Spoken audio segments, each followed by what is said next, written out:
At the farthest western edge of the great Tylus Empire stood the Academy of the Duchy of Riloni, an ancient institution of learning surrounded by mountains and mists. It was called the Ivory Tower of the countryside, a symbol of solitude and knowledge where young minds spent years in search of truth and power. One foggy evening, unknown persons suddenly burst into the Academy's laboratory.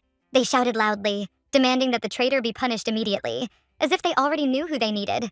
An order was given to seize everyone bearing the name Frele, without trial or explanation. These turned out to be soldiers of the Tylus Empire, who declared that the Frele family was preparing treason and collaborating with the enemies of the throne. Upon hearing that her grandfather, Duke Skari, was under suspicion Frele, the girl was stunned. The Duke was a powerful man, and the accusations sounded like madness. Their father disappeared under mysterious circumstances when Christina was still a child, and the family never learned the truth about his fate. Her older brothers, Alex and Joshua, grew up to be wayward and achieved fame in their own right, each in their own field. Their cousin Melissa became famous as a magician of great power, and the people even called her a saint for her good deeds. The soldiers claimed that they had to return to the capital not only those arrested, but also all of their developments, including prohibited artifacts. They added that they were late for the execution, as if the fate had already been decided in advance. Stunned, Christina rushed to seek help from the dean of the academy, hoping for protection. But the dean only looked away, pretending not to notice her presence. He calmly told the professor that after Christina Frele's death, all her patents would go to the academy, and he recalled that the professor himself agreed to work under such conditions, having no right to retreat. Christina could not understand how she had become embroiled in such a large-scale case of treason that threatened the entire empire. She remembered that recently the postman Dorothy had been complaining about the difficulties and lateness of the newspapers, as if storm clouds were gathering over everyone. Christina was a brilliant engineer of magical technology, a science that combines magic and mechanics. Her inventions were based on complex formulas and laws of nature, and many patents belonged solely to her. She left the Frele family to devote herself to study and work at the academy for 7 years, away from politics. The dean who once called her one of a kind has become almost like family to her over time, but now he has betrayed her, selling everything connected with her for the sake of profit and the patronage of imperial officials. In despair, Christina swore that even if she made a deal with the demon, she would destroy the dean and his entire family down to the last descendant. By the time she was 23, she was already heading a department at a small academy in a duchy on the outskirts of the continent. It was her own project, into which she had invested years of work, not suspecting how soon everything would collapse. Unexpectedly, she was sentenced to death and ordered to be delivered to the Empire under heavy guard. As soon as she arrived, she was thrown into a gloomy underground prison near the Imperial Palace. In the damp dungeon, Christina sat in silence until she suddenly heard someone's voice addressing her. They grabbed her by the arms. Familiar eyes, a trembling voice asked if it was really her. Before her stood Melissa, her cousin, endowed with divine strength and the same determined character. Melissa burst into tears of joy, admitting that she had been waiting for this meeting for a long time and had not lost hope. Christina, in disbelief, asked what was going on and admitted that she did not understand anything about the accusations against her grandfather. Melissa cried harder, insisting that Duke Skari would never have betrayed the Empire and that they had been lied to. Christina tried to calm her sister, asking her to think calmly and logically. Then Melissa said that yesterday the prince himself confessed that it was he who accused the Frele family of treason. According to her summoned creature Piagi, Melissa once rejected the advances of a prince. And now, considering himself insulted, he decided to take revenge by making her experience the same pain as he did.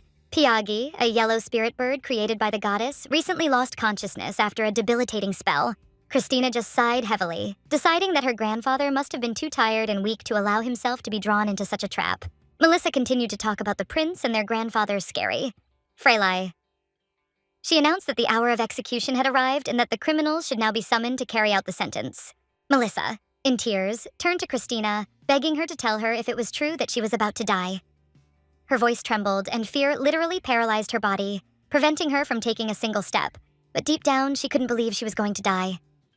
After all, divine power flowed through her veins, and with such power, it was impossible to simply die without leaving a trace. Christina watched her sister in horror. Melissa, pale and trembling, began repeating about the convent, as if going there early could have saved her from her fate. She thought that if she had obediently left her family and become a humble nun, she might have been able to live a quiet but long life without being drawn into this chaos. Christina grabbed Melissa's hands, trying to stop the madness. She demanded that her sister not lose her mind, otherwise nothing would help. After all, if Melissa can't return to the past, then how did she suddenly end up in a monastery? As if fate itself had transported her there. But Melissa seemed oblivious. A fanatical fire blazed in her eyes, and she declared that her power could turn back time, even if it meant sacrificing herself. She insisted she would try to turn back time a year, preserving all her memories. Then, she said, She would enter a monastery and dedicate her life to service and redemption.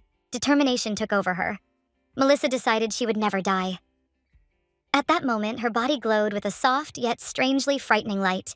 She screamed that her death would not be in vain, and the light around her became blindingly bright, as if the heavenly power itself was answering her call. Then someone called Christina, and a voice demanded that she wake up. Everything began to blur, as if the world around her was collapsing. She opened her eyes, but had no idea where she was. Before her was a strange room, completely unfamiliar and alien. A moment ago, she was sitting in a cell, and now a guy was standing next to her, grumbling discontentedly that he had already asked her 100 times not to sleep in this place. He reminded her that he understood her obsession with her degree, but cleaning up the lab after her late-night experiments was becoming increasingly difficult. He complained that he didn't have any special skills, but he was still listed as a co-author on the projects because he was a relative of the dean. Christina stood there, confused. The whole situation seemed so absurd to her that she couldn't help but respond timidly, not understanding what was going on. She flared up, saying that he was just a junior teacher and had no right to criticize her, and that he should leave before she lost her patience.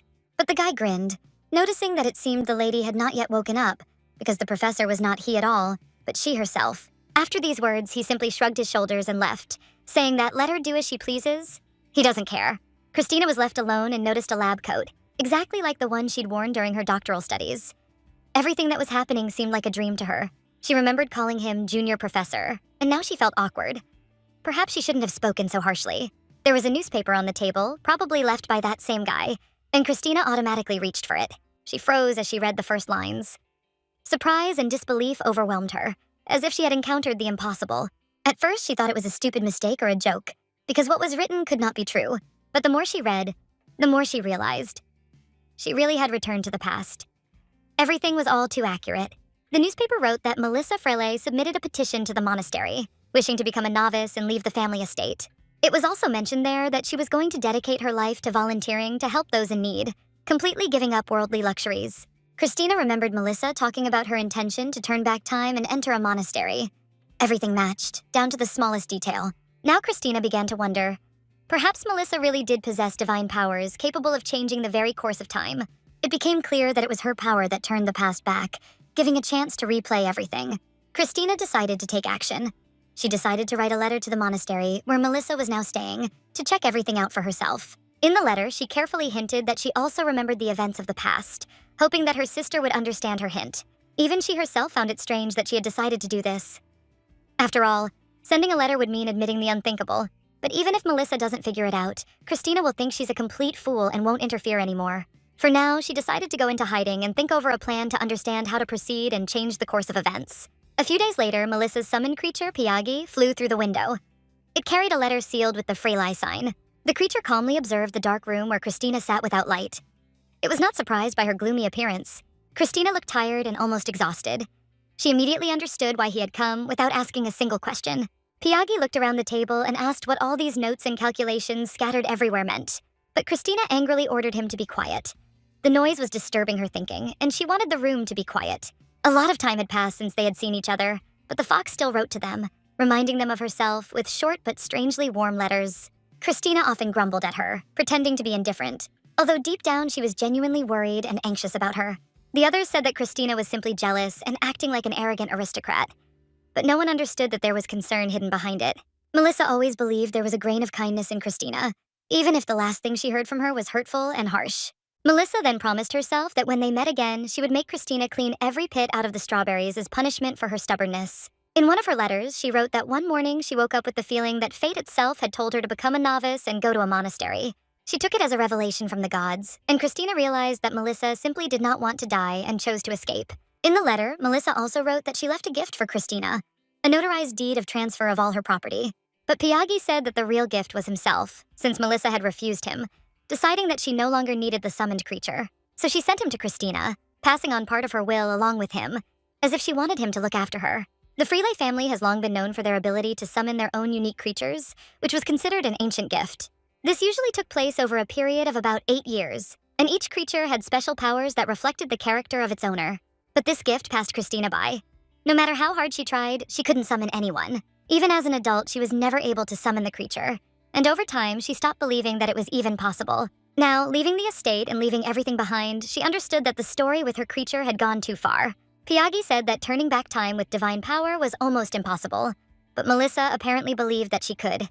When she did this, a connection was established between them, as if the thread of time itself had connected them at that moment. However, for some unknown reason, only Pyagi and Christina retained memories of the regression, unlike Melissa. This means that Melissa didn't even realize that she had returned to the past. She simply acted by inertia, not understanding what was happening.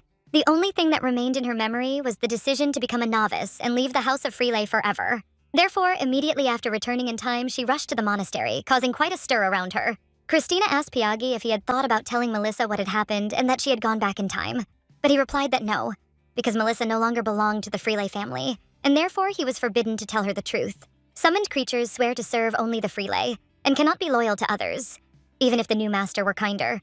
Christina asked if he thought she was terrible, but Pyagi denied it. For them, the very fact of being called up meant more than a person's character. It felt strange to her to realize that the creature Melissa had summoned now saw her as a true Freelay, and not as someone else. After this, Pyagi declared that since she had already read the letter, she should explain what these meaningless and vague lines were. He admitted that just looking at them made him feel dizzy, as if he were locked in a musty den. Christina replied that these were just traces of her painful thoughts about the future and her own mistakes. Then he asked who could be so tormented by doubts as if it were the work of a lifetime. She said that she is one of those people who always tries to the end and does not give up on what she started, even if it destroys her. If things continue as they are now, the duchy will truly find itself in a hopeless situation.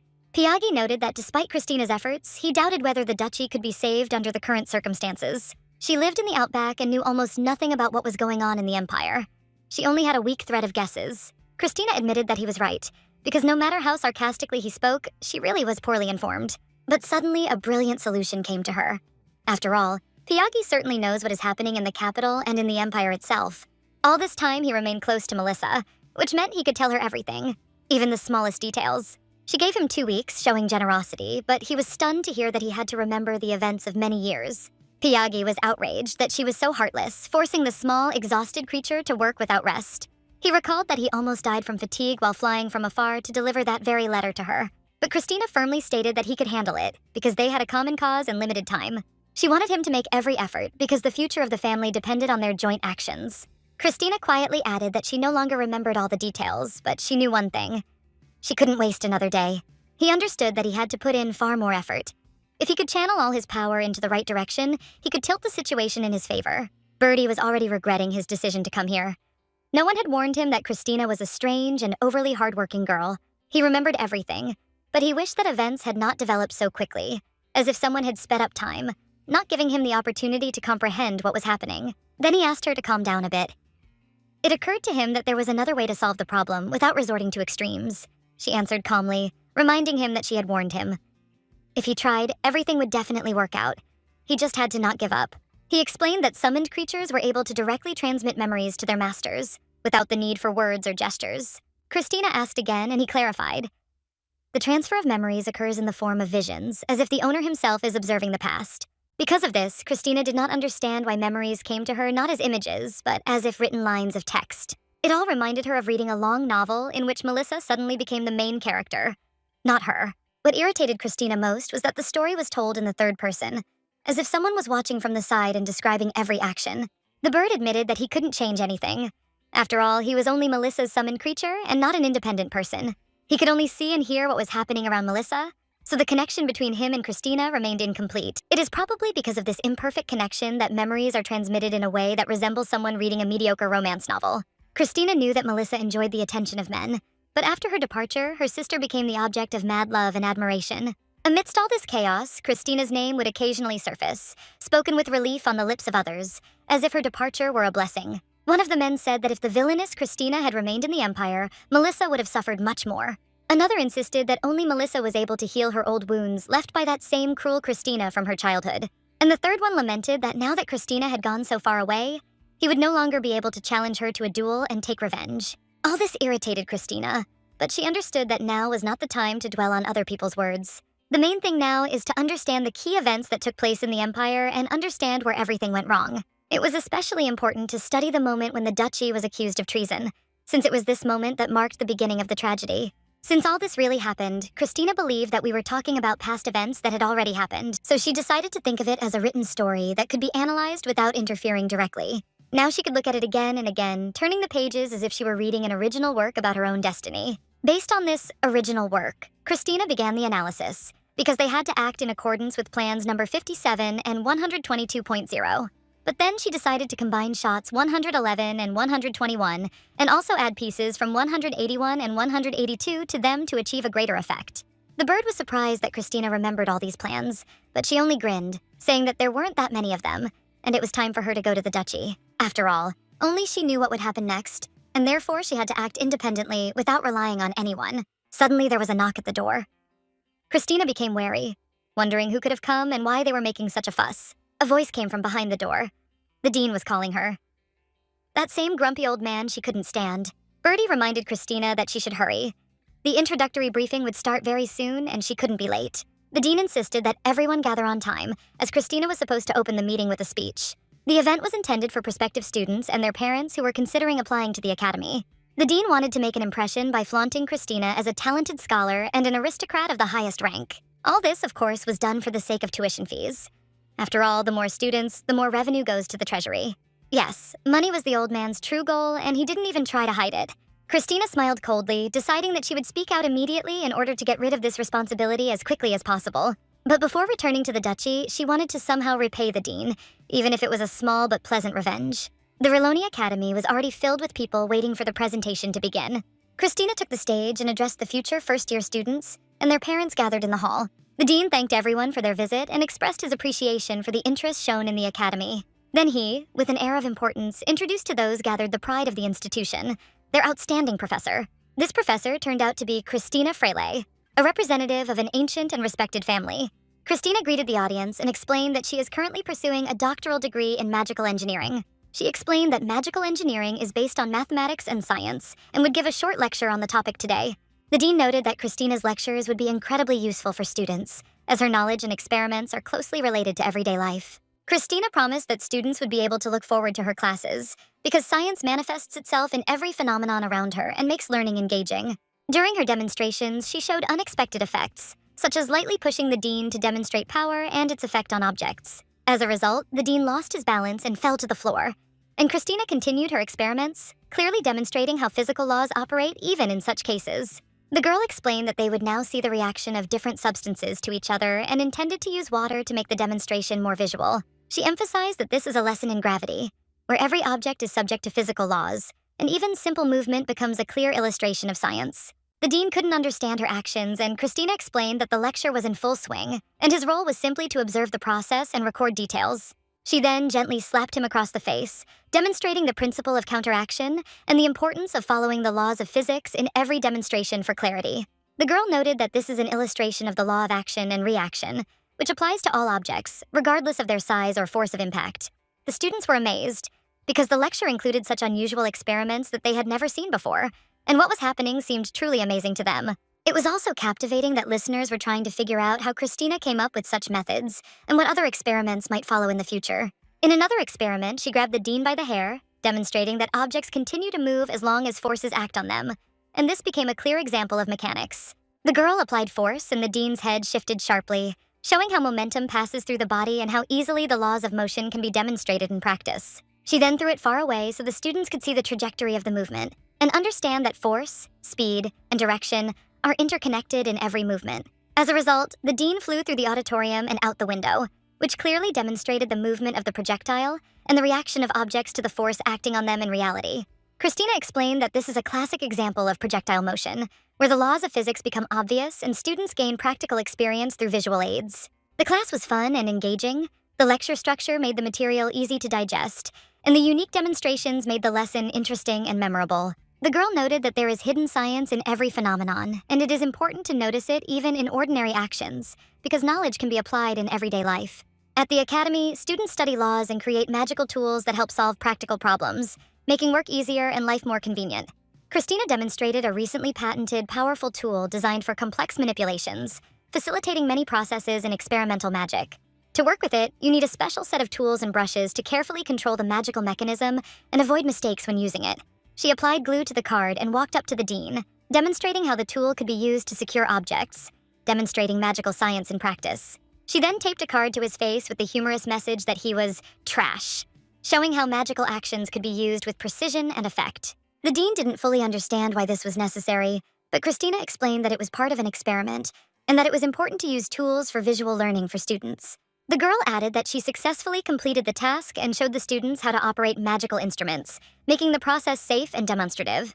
Despite the engaging lecture, she noted that the work requires attention and patience, and each demonstration is the result of painstaking preparation. The students were delighted, and the only victim was the dean, who constantly expressed his dissatisfaction and surprise at what was happening with loud enthusiasm.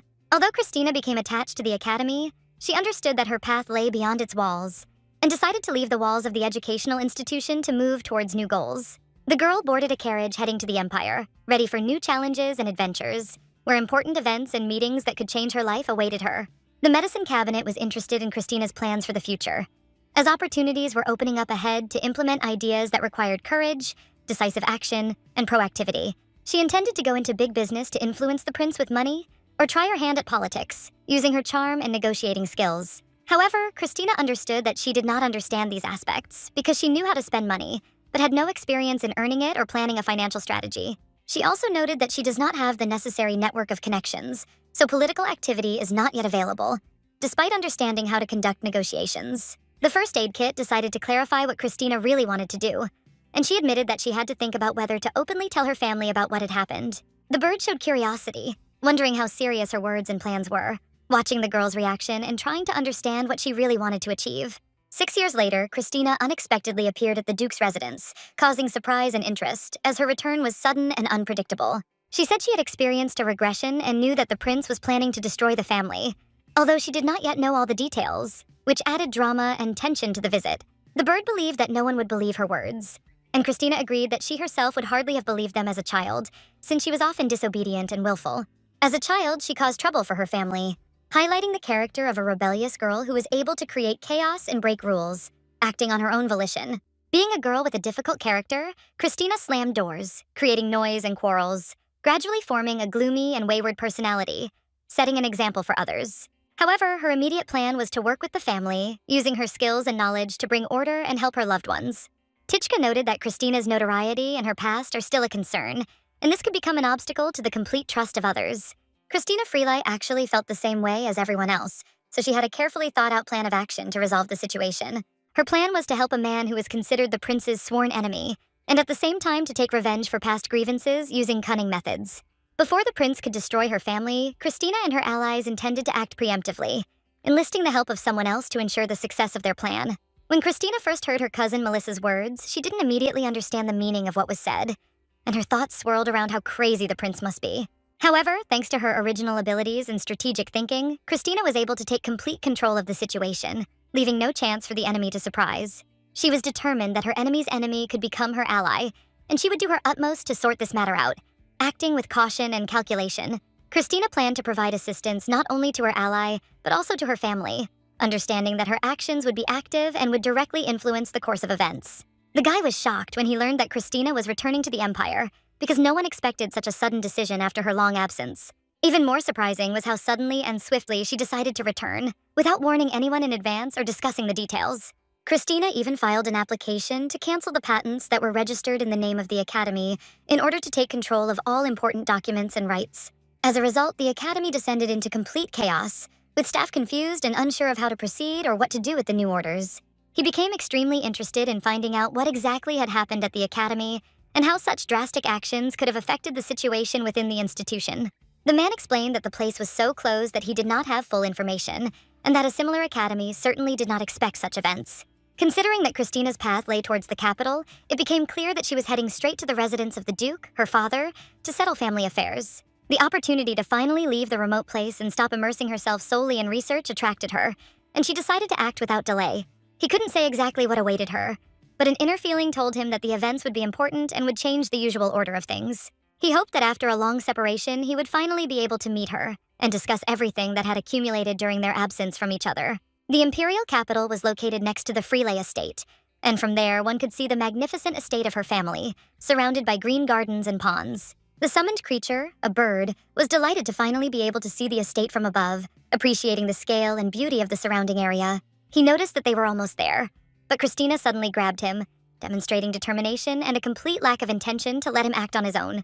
Christina stated that he couldn't just go home because she had a special mission for him, and he had to deliver an extremely important item to a specific location. He didn't understand why she considered him a servant because the summoned creatures were more like friends than subordinates, and he didn't want to do work against his will. However, Christina explained that he was obliged to follow her instructions because his mistress was no longer Melissa. But Christina, and her decisions were mandatory. He began to object, claiming that Christina was too strict and an evil mistress who was impossible to please, and that her demands were too harsh for him. But Christina was adamant, insisting that, regardless of everything, she was in charge of this delivery, and without her participation, the task would not be completed. He noted that the task would take at least a week to complete, and noted that the secret of the delivery could be revealed if they proceeded slowly and without due caution.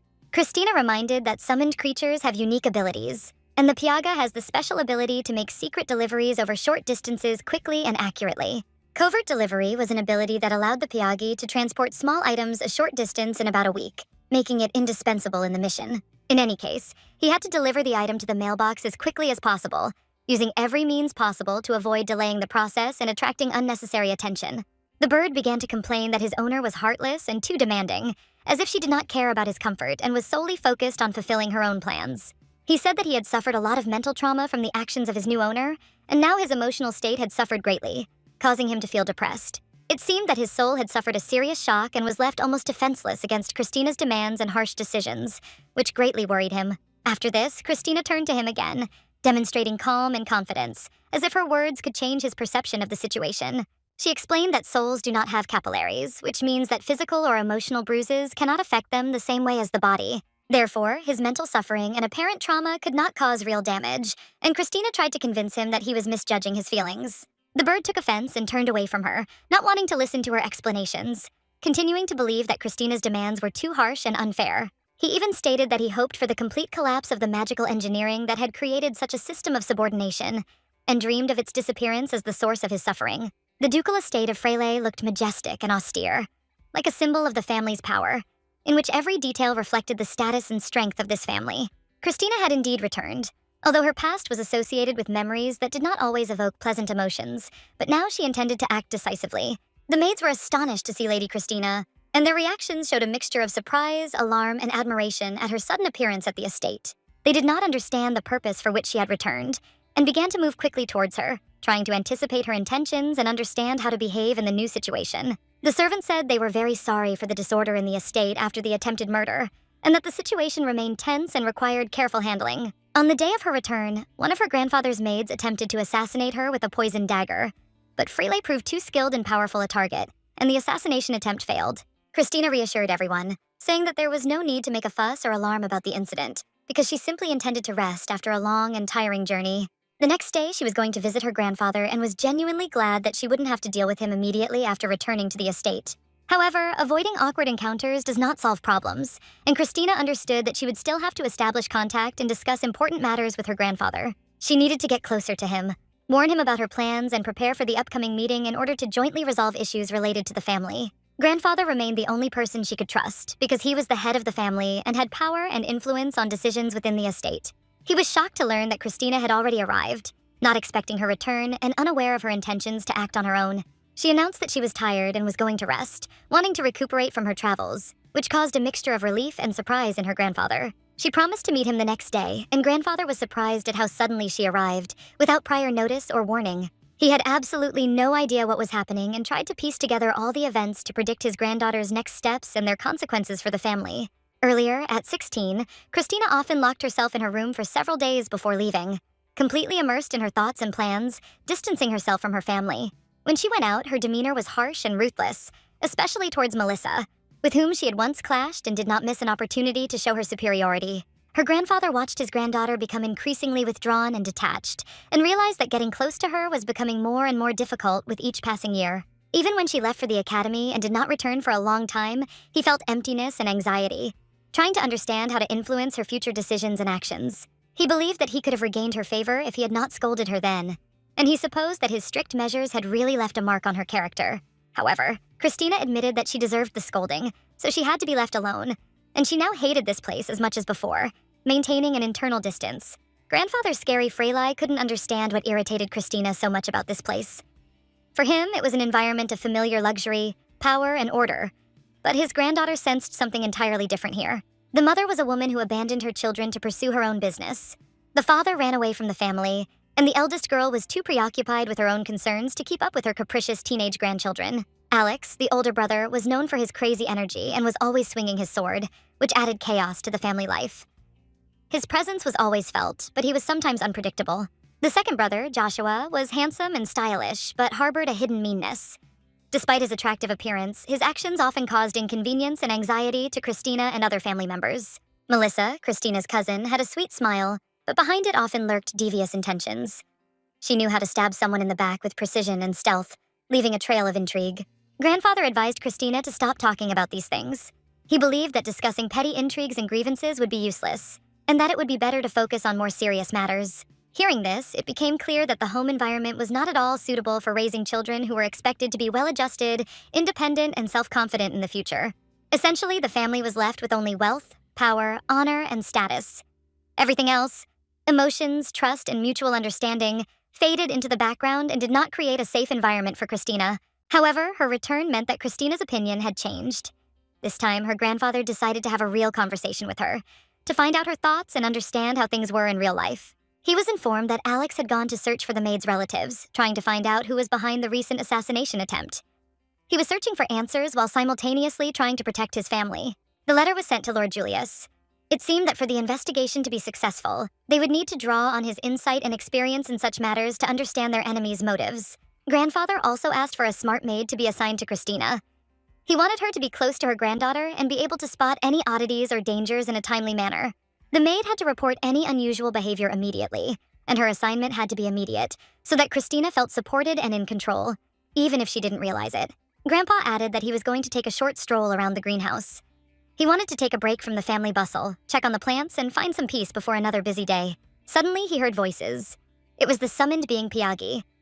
Its appearance was always accompanied by strange sensations and vague premonitions that could not be ignored. It seemed as if the nightmare he'd seen at the estate was repeating itself, vivid and disturbing. Each vision was saturated with dread and a premonition of something terrible and inevitable. This vision featured his mother, crying and fainting. The scene was so real and painful that it left my grandfather feeling anxious and vulnerable. But things didn't end there. Marquis César Levin awarded a major new research grant. He saw potential in the family and tried to encourage Christina's work. Professor Christina was specifically mentioned. Her talents and abilities were essential to the research, and grandfather understood that without her participation, much could be missed. She found herself in a situation where leaving her family was impossible. Circumstances required her presence, and visiting others was out of the question for now, adding to the tension. Seriously, the nightmares continued to appear, bringing with them anxiety and worry. Even the most familiar places became the source of disturbing memories and dreams. Christina woke up the next morning after these nightmares. She remained anxious, but gradually she pulled herself together, preparing to face the new day and cope with the events that had unfolded. A maid, surprisingly muscular and attentive, was assigned to her bedside. Her presence inspired a sense of security, but also a reminder of strict rules and surveillance. Christina asked about her grandfather, and the maid informed her that the Duke had gone to bed at dawn, so he would likely not wake until after lunch. This meant she would have to act independently in the morning. She also noted that the senior and junior lords, as well as Lady Melissa, were currently absent. Christina knew the morning would be quiet, but she braced herself for possible surprises. Last night, a slew of letters arrived from the academy. Christina decided to simply throw them away, considering them empty fuss and not wanting to distract her from more important matters and family matters. She felt unwell, so she decided to have coffee for breakfast. Besides, Christina knew she needed to get ready for her trip, think through her plans, and prepare for the upcoming meetings. The maid warned that drinking coffee on an empty stomach could be harmful. This was important advice given Christina's condition, but her granddaughter understood that she would have to make her own decisions. Christina knew her grandfather had placed her under surveillance, and the maid was supposed to keep an eye on her. However, the granddaughter understood the need to listen to advice, even if it wasn't always pleasant. Then Christina realized her grandfather had indeed sent a spy after her. This confirmed his concern, but at the same time it irritated her slightly, as she valued her personal freedom. The maid immediately apologized, and Christina replied that everything was fine. She understood that the girl needed a job and was patient and understanding so as not to create tension. The maid was surprised that Christina had no plans to hire another assistant. Her granddaughter, however, couldn't understand why she'd replace the already appointed, attentive, and resourceful girl who could be useful. Christina decided to grab some coffee and head to 12th Street. She knew she had a busy day ahead, and every step required a clear plan and mental focus. The maid asked again, and Christina carefully cleared her ears. She wanted the girl to understand her words correctly and be prepared for any unexpected events or orders. Christina reminded her that the maid should always listen to her, remain attentive, and be prepared for any situation. This strengthened the bond of control and understanding between them. She also noted that she was planning to visit her second brother, known for his mischievous nature and provocative behavior. The meeting promised to be difficult, but necessary. The story revolved around Joshua, a perpetual teenager who created chaos and made life difficult for his family. His personality required Christina's careful approach and attention. After a while, the maid announced that everything was ready.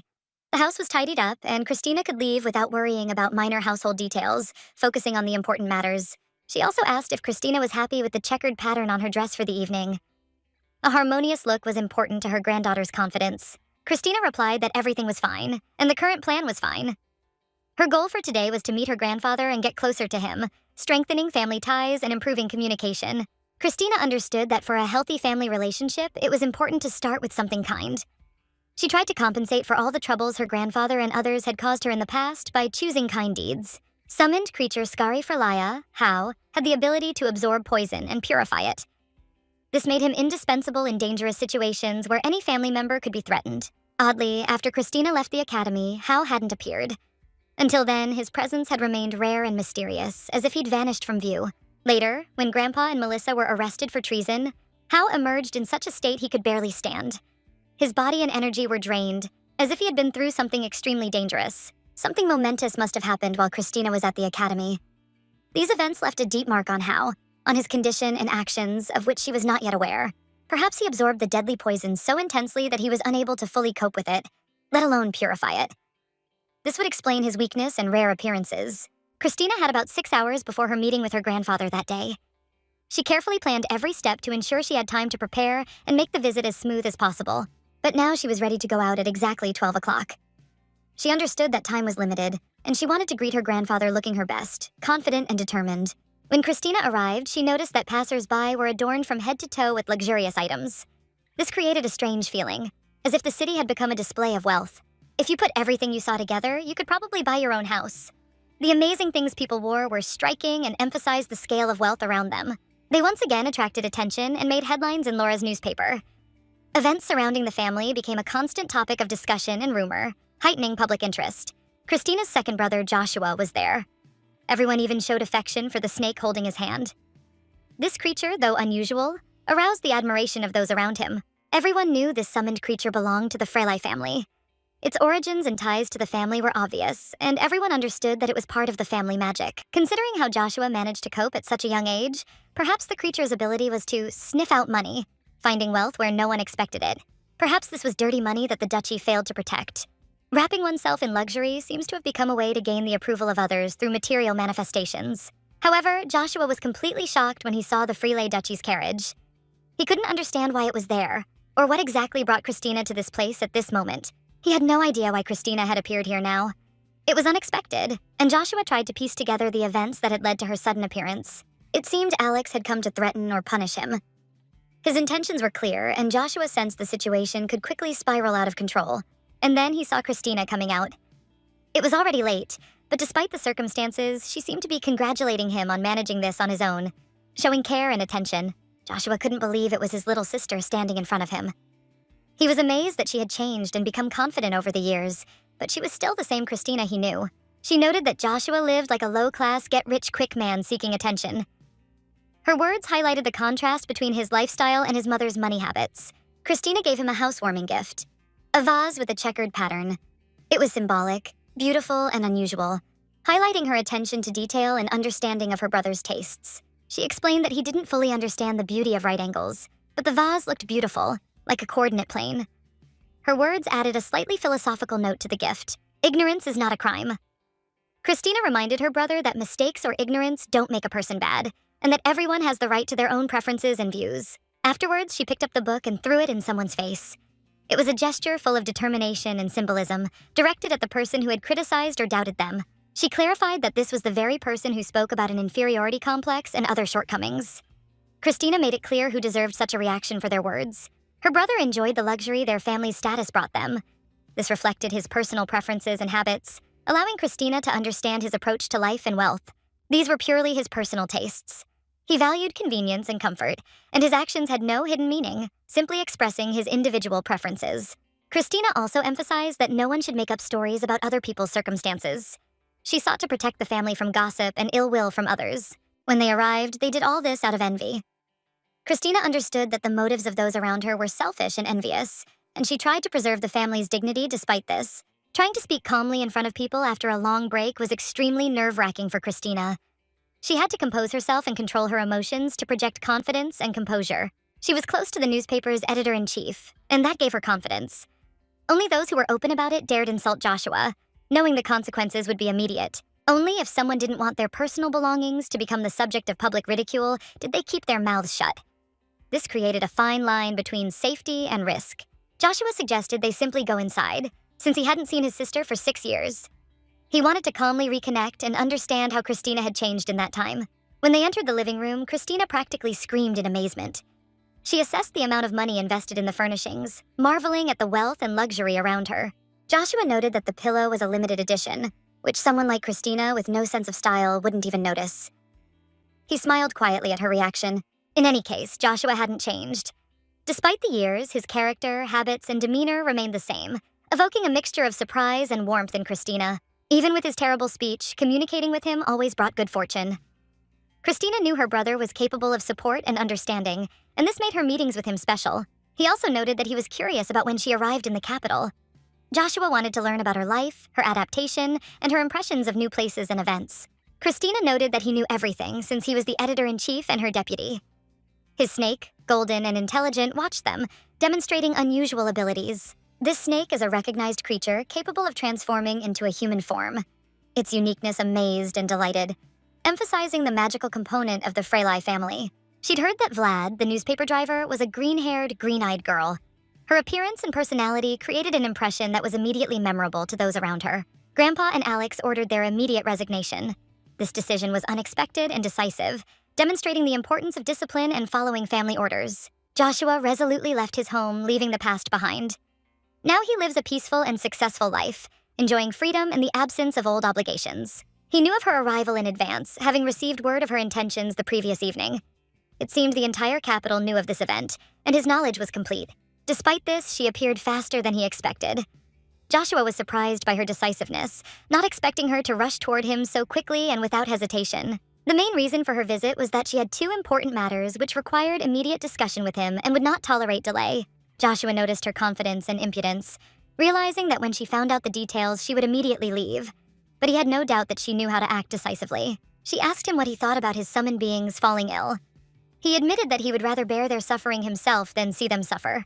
These creatures came into their world solely for their sake, and by their nature, they should not experience suffering because they were created to help and protect. If someone could cure a sick summoned creature, even if it was Alex, he would generously thank such a person, enveloping them in attention and care. Christina understood his position and expressed gratitude for his opinion, noting that she appreciated his perspective on the situation, but did not intend to interfere unnecessarily. In reality, everything turned out to be simpler than she imagined. She realized that the problem would be easier to solve if she approached it calmly and rationally, without unnecessary emotions. Since she couldn't summon the creature on her own, her visit was necessary to confirm some important details and clarify the nuances of the process. Joshua inquired whether there were ways to completely cure a sick summoned creature, since no specialist specialized in this type of treatment. Christina reassured him, explaining that there was no need to worry and that it was none of his concern, as her intervention was limited and controlled. He noticed that the situation looked suspicious, since Christina usually did not interfere in family affairs. But she did not see anything strange in this, since they were practically strangers. They both understood that helping each other was the natural order of things, especially when it came to the safety and well-being of loved ones and summoned beings. When Christina pushed Joshua away, he felt a slight confusion, as if he was choking on his own emotions, not expecting such a reaction from her. He clarified whether it was really Christina, since her friendly comments on family matters had confused him and made him doubt her true intentions. He suggested that there might be someone else in her body now, because her behavior and manners seemed unusual for her, different from her usual character. Joshua thought that perhaps another soul had entered her, which would explain her unexpected behavior and unusual emotional reactions to ordinary things. He added that if Christina was not pretending, then she would have to reveal to him a secret known only to them, one that no one else could know about. Christina admitted that the secret she keeps with her brother does exist, but it is unrelated to the current situation and does not threaten anyone. She also emphasized that there is nothing romantic between her and her brother and asked Joshua not to take their closeness for anything more than it actually is. They had never been particularly close, and her words were meant to dispel his fantasies about the romantic stories he had been accustomed to reading since childhood. At that moment, he realized that it was indeed Christina in front of him, and any doubts about her true identity disappeared, leaving a feeling of relief and trust. Christina, in turn, thought that he was truly unusual and evoked strong emotions in her, combining determination and care at the same time. She insisted that Joshua stop being overly cautious and simply answer her specific question, without getting distracted by guesswork and unnecessary emotions. He agreed to her request, promising to listen carefully to her questions and give honest and thoughtful answers without unnecessary commentary. Christina expressed interest in learning more about the Crown Prince, wanting to know more about his position, status, and possible connections to their family and empire. Joshua admitted that he had not expected such a question from her, and was somewhat surprised that Christina had suddenly become interested in the fate of the Crown Prince. He added that he found it difficult to understand the reasons for her sudden interest, since before this, she had not usually shown such curiosity in political matters. But he explained that he knew more than usual. 6 years ago, the Crown Prince went hunting with his retinue, which became a key event that changed many things. During this hunt, he fell from a cliff and disappeared without a trace. The Crown Prince's disappearance caused alarm in the imperial palace, and the emperor himself fell seriously ill from the stress. Prince Heaton, who was next in line for succession, took his place, preparing to assume responsibility for the throne, which was now in doubt. However, the emperor stated that the throne would remain vacant until he personally confirmed the fate of the Crown Prince and gave an official order. Joshua said that he didn't know anything else for now, and promised to tell Christina any new information if it appeared and was of interest to her. Furthermore, Christina wanted him to find out if there was a connection between their family and the Crown Prince, in order to understand how events could affect their situation. Christina noticed that he was clearly unhappy with the current situation, and this immediately caught her eye, because his facial expression revealed hidden anxiety and tension. Now his face expressed a mixture of concern and helplessness, as if he could not act like an older brother and suddenly began to worry about his younger sister. His anxiety was heightened by the thought that Christina's interference in royal affairs could create new problems and complicate the already difficult situation in the empire. Ultimately, he was genuinely concerned about her safety and understood that her actions would require close monitoring to prevent any possible complications. Christina believed that her older brother had no reason to worry about her actions because she was capable of handling the difficulties and decisions that arose on her own, and he was not obliged to control everything. He, on the contrary, was sure that it was enough to simply ask her to refrain from risky actions, and she herself would change her behavior, without requiring him to interfere in her life. Grandfather and Alex watched the events from their own vantage points, each assessing the situation in their own way, as one of them had a particular dislike for the newspaper, which sometimes reached the point of genuine passion. But the matter was not limited to the prestige of the Hertzian house. Traditions, the family's reputation, and the personal safety of everyone associated with this powerful family were at stake. The Fraley family had 2 sons, an elder and a younger, and each of them played a role in shaping the family's future, as well as the path Christina chose in life. The eldest son became the father of Christina and her brothers, responsible for their upbringing, education, and future, and his presence was felt in every aspect of family life. The second son, Christina's uncle, fell in love with a commoner and left home long ago, choosing his own feelings and freedom over the duties imposed by family traditions. When Christina was just 5 years old, her mother left, leaving only a short note, and secretly left the house in the middle of the night with the coachman, changing her daughter's life forever.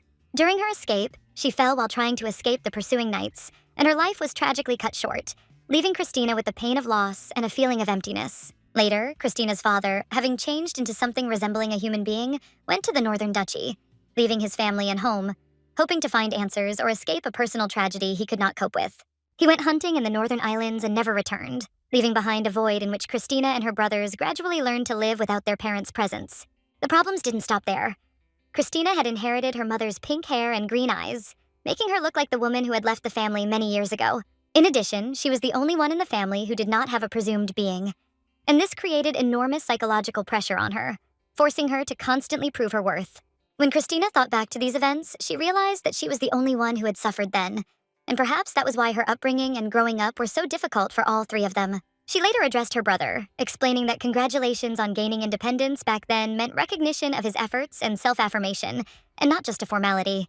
From early childhood, Christina secretly studied books and magical tools in the Duke's mansion, gradually mastering knowledge that allowed her to understand the hidden mechanisms of magic.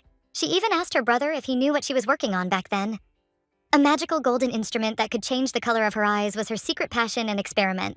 Doubts about whether she truly belonged to the Fraley family tormented her, creating constant internal tension and forcing her to seek confirmation of her authenticity. If only there was a way to verify Christina's origins, she would be relieved to know the outcome, as sometimes it felt like she was doing something completely unnecessary to prove herself. She believed that this was not at all necessary, and it did not matter that others called her a disgrace to the family, because her inner efforts and desire for knowledge were more significant than other people's condemnation. Christina managed to develop a talent for magical engineering and was close to becoming a professor, demonstrating that her abilities could be of great benefit to the world of magic. Thanks to this, she believed that all the trials and difficulties she had to go through were not in vain, because they strengthened her character and ability to make difficult decisions. Joshua was amazed when he heard her story, not expecting that behind the outwardly calm and confident girl there was so much pain, aspirations, and inner experiences hidden. He couldn't remember the exact details, but he knew how closely his parents were connected to her story, and it left a deep imprint on him, evoking strong emotions and empathy. Joshua hated all forms of marital infidelity, and the realization of what her parents had gone through was an unbearable ordeal for him, which he took extremely painfully. She explained that such situations were common, and this is what prompted him to investigate high society scandals, where, to his surprise, he quickly discovered interesting facts. He began work on the newspaper, determined to expose all those involved in adultery, and he devoted all his intellect and courage to the implementation of this ambitious project. His project eventually became a sensation, attracting enormous public attention, and Joshua, in particular, thanks to chance circumstances and the intervention of his grandfather, learned a lot about the past of the Hertz house. Christina was able to learn details of their backstory, which allowed her to gain a deeper understanding of the family's motives and the reasons behind the many hidden conflicts that surrounded their lives. Joshua also had a strong dislike for his father and understood that he was fighting for his mother. But his methods and decisions caused him deep resentment and internal struggle. But he could not ignore the objections of others and had to push into the danger zone, despite the risks, to achieve his goals and understand the true state of affairs. He didn't even think about how his parents had abandoned him and the 3 children who were left without proper guidance, which made him feel misunderstood and disappointed in their actions. He couldn't understand how people could be so irresponsible, leaving chaos and suffering in their wake, and this strengthened his determination to fix the situation himself. Grandfather advised his firstborn to clear his mind a little and suggested conquering the northern monster, believing that this test would help him gain confidence and overcome his inner fears. The reason Grandpa and Alex disapproved of Joshua's actions was not because of family pride, but because they believed he had not yet recovered from old wounds and past failures. Alex insisted that Joshua leave and take care of his own life, without interfering in the family's affairs, and allowed the situation to develop naturally, without undue control. Christina, however, argued that if he failed to complete the task, his father would be punished, meaning Joshua's actions were important to protect the family and uphold justice. Although their views differed, Christina saw the situation differently and believed that sometimes intervention and effort may seem unnecessary, but in fact have great significance for the future. Joshua had come this far because he had talent and ability, and even if it all started because of a past that seemed meaningless, his actions had the potential to create a meaningful future. If he continues to follow his own path, it will become his personal choice and mission, showing that the ability to act and solve problems is more important than external assessments and condemnations. Christina remembered this and continued to support him despite the gossip and dirty magazines, understanding that the true value of Joshua's actions was not in public opinion, but in his personal mission. Evolutionary intuition sometimes showed through in Joshua's actions, and perhaps Christina should have praised him a little more warmly, acknowledging the effort and determination he demonstrated. Even if he behaves like a naughty teenager all his life, it will leave an imprint on the heart of his grandfather, who is accustomed to discipline and order, and it will be difficult to change the habit of seeing him as a child, even as the years go by. He earns more than enough for himself, his wealth is impressive, and one can only congratulate him on having developed a love for luxury items and appreciating them while enjoying a refined life. She also noted that the awareness of one's own strength and responsibility is a good thing. And at this point, there was a pause, when everyone around seemed to freeze in silence, assessing what was said. Christina decided it was time to go, realizing that her time in this house and communication with him was coming to an end, and that further actions depended only on her. She returned the pillow he had been lying on, but he insisted that she keep it for herself, as if it were part of an exchange of care and a symbol of respect between them. She noticed that the pillow was soft and comfortable, and this gave her confidence that even small things can bring warmth and comfort if treated with care. As a token of gratitude, she gave him a vase, and this became a symbol of the fact that their mutual gifts are a way to express care and attention, each in their own way. He also told her to remember that her family and honor did not depend on her misdeeds, but on him, and that her role should not be a cause for shame or worry. He emphasized that such things are not determined only by appearance or frivolous behavior. Dealing with her is not easy, but it also brings more worries than expected. After that, he did not understand why she was silent, believing that her heart should have stopped from what she said. But Christina remained calm, trying not to show her emotions. As they parted, Christina asked him to take care of himself and remember what she had asked earlier, as if leaving a piece of herself in his thoughts and hopes for the future. He looked at her with a displeased expression, clearly puzzled why she was not responding in the usual way. And this look was at once stern and interested. After that, he turned to her again, as if trying to catch the slightest sign of her thoughts and understand what she really wanted, even without words and obvious signs. He noted that he wondered why she didn't simply leave the running of the empire to her grandfather, so that her concerns could be focused on her personal life rather than on state affairs. He also mentioned that the emperor would soon die and the crown prince would ascend the throne, foreshadowing changes that would affect them all and which should be watched with particular attention. The situation of the missing crown prince seemed pointless, as nothing significant had happened in the past 6 years, and questions of succession remained merely theoretical. He noticed that Christina still looked unusual, as if her appearance reflected her inner experiences, difficulties, and years spent away from her normal life. He asked what was wrong with her, noting her thinness, which was disturbing, as if she was carrying not only a physical but also an emotional burden. Her complexion was pale and unhealthy, and Christina admitted that he had always been like that. But now it bothered him more than ever, causing him a feeling of unexpected concern. He suddenly became worried, but he could limit himself to just internal reflection, without showing violent emotions, as if trying to keep his feelings under control so as not to embarrass her. For 6 years, he had never bothered to contact her, and so it seemed strange that he was now suddenly concerned about her condition, even though she was leaving soon and their paths would diverge. He was surprised because before he was in no hurry to get involved with her. But now every action of hers caused attention and questions, as if she had become an important part of his thoughts for no apparent reason. Every month he sent letters to check on her, but her ignoring her irritated him. At the same time, he found this behavior strange and incomprehensible. Even letters asking him to return on special occasions remained unanswered, and this created a tension that he could not explain rationally, but felt with all his heart.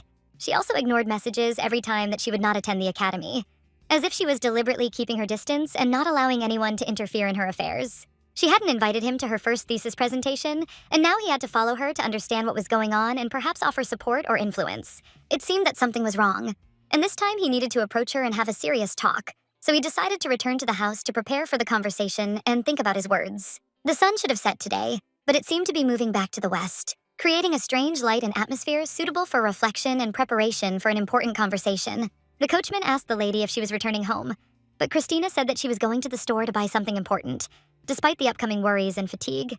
The maid understood that imperial affairs were dangerous, but her level of anxiety seemed excessive.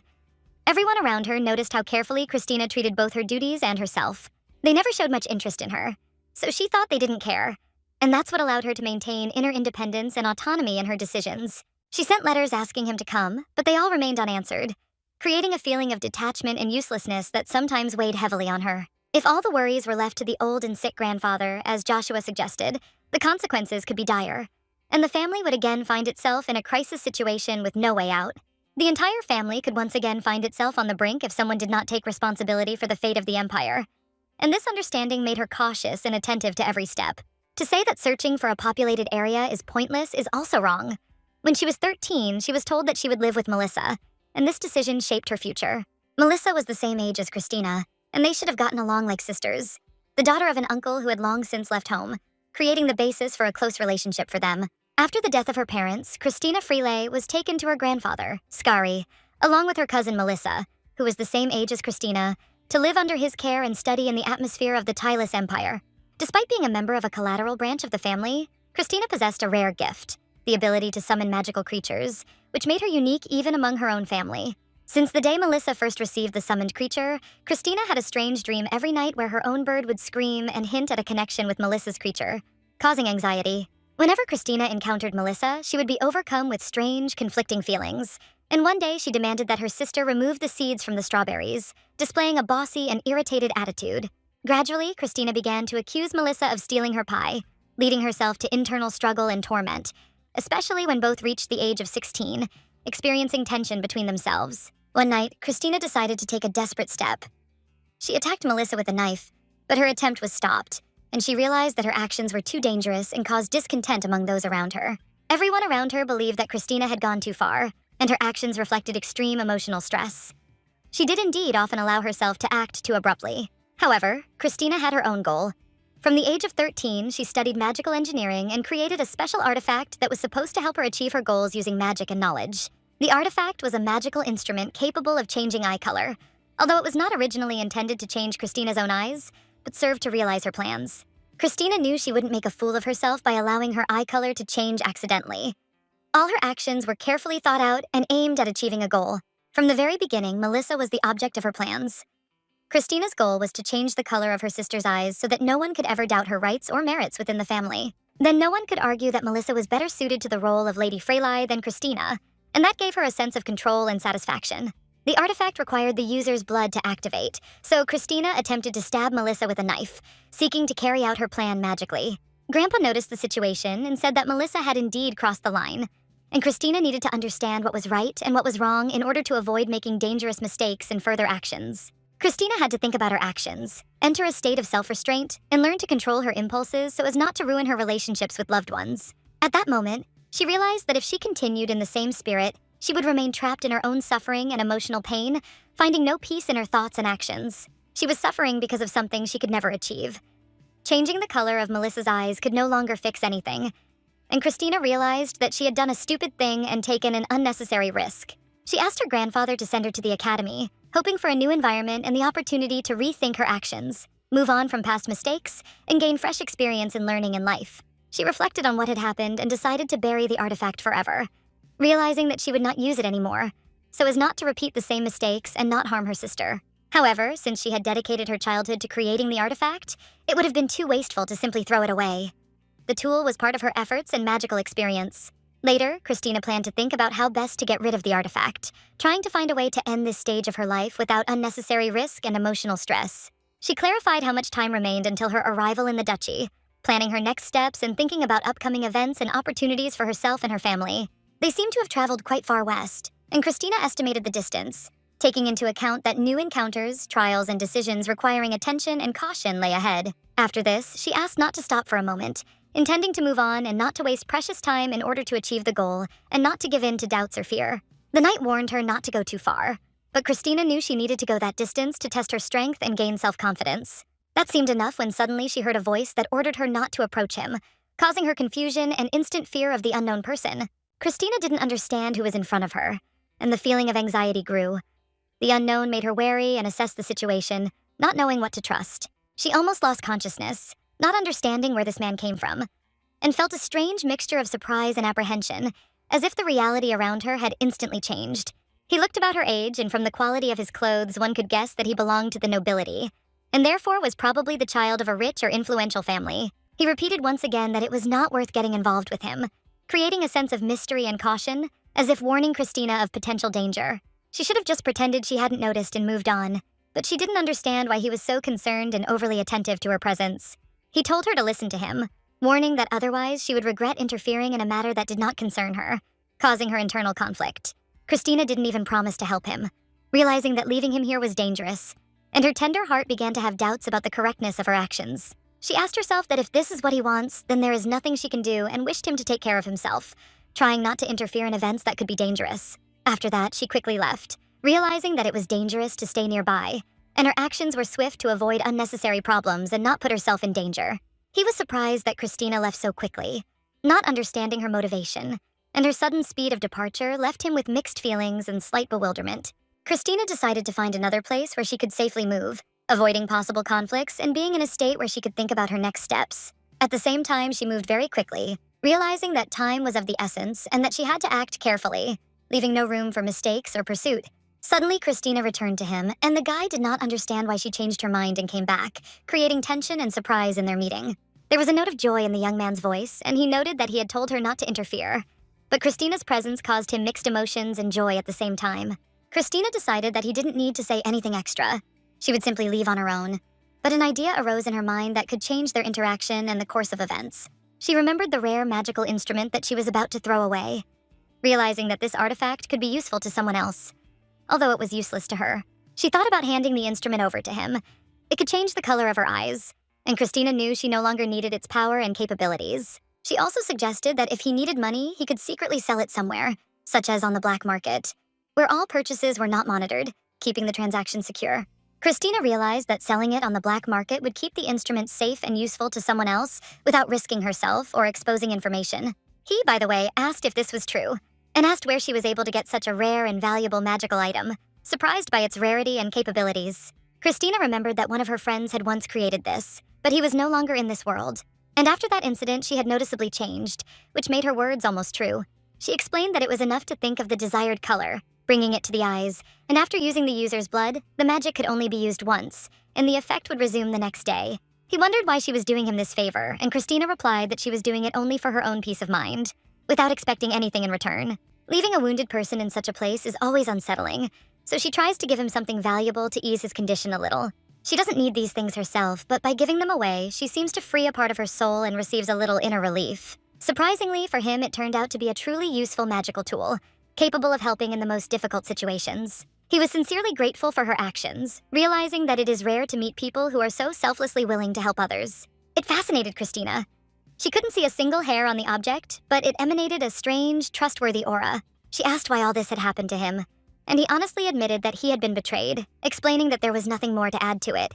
Since he had survived the betrayal, he could now take revenge himself, and therefore there was no point in worrying too much about him. Christina admitted that she didn't really feel any anxiety and didn't understand why they had gone so far during their first meeting. In any case, she decided to say goodbye to him honestly, in order to leave everything as it was, without complicating further events. She also noted that even if it sounded alarming, he shouldn't risk his life, and the Imperial Capital's mailboxes could help keep the secret. After a long time, when he can completely hide, he will inform her of his fate, whether he is alive or dead, thereby maintaining contact.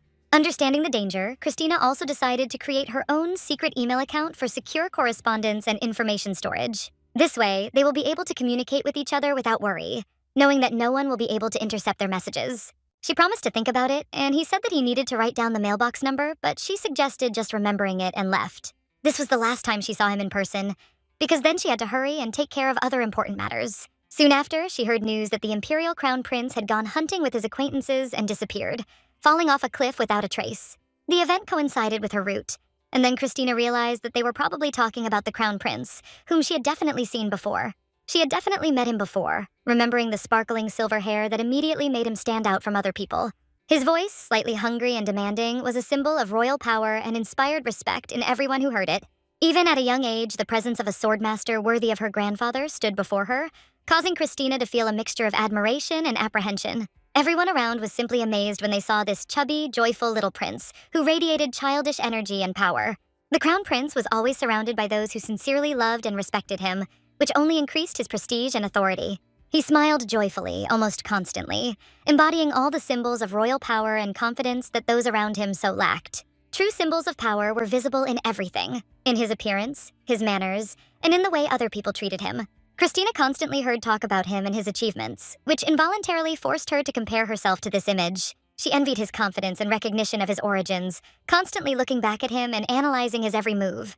Above all, his cheerful demeanor reminded her of Melissa, her cousin, who had always caused Christina conflicting feelings.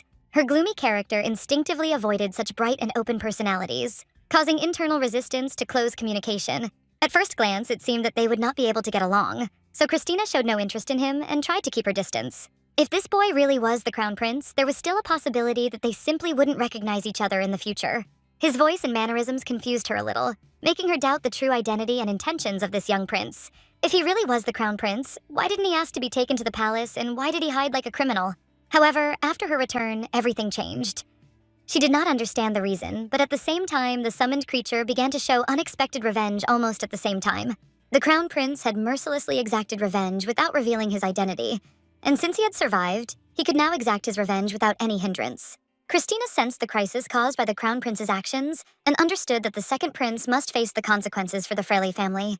Christina decided to help him speed up the fulfillment of his dreams, realizing that her intervention could change the course of events in favor of her family. If she can remove the second prince from power, the Duke of Fraley's family will not be in danger of being destroyed by possible treason or palace intrigue. So, as soon as she arrived in the capital, she asked the summoned creature to deliver the letter to the mailbox, calculating the arrival time in advance in a week. She wondered when the summoned creature would return, because the success of her plan and the safety of her family depended on it. To be honest, Christina thought that everyone would believe that she had finally taken the summoned creature from Melissa, and that would strengthen her position. Ever since she bullied Melissa for thinking she was hers alone, it really has become hers, yet she must tell her family. And she became curious about how they would react, and the maid suddenly announced that they had already arrived. This is the same store that the lady was talking about.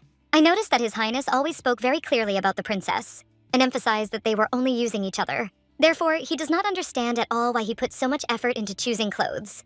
He said he was just afraid that if he was too persistent, then he might hear something like, "No, she's gonna leave now before they start talking," and the servant also said that if His Highness was worried about this, then the other guys should do the same. The gentleman said that he did not know the details, but in any case, he believed that it was time to go without delay. The path to where this man was located was known only to a few, and every step required caution and attention.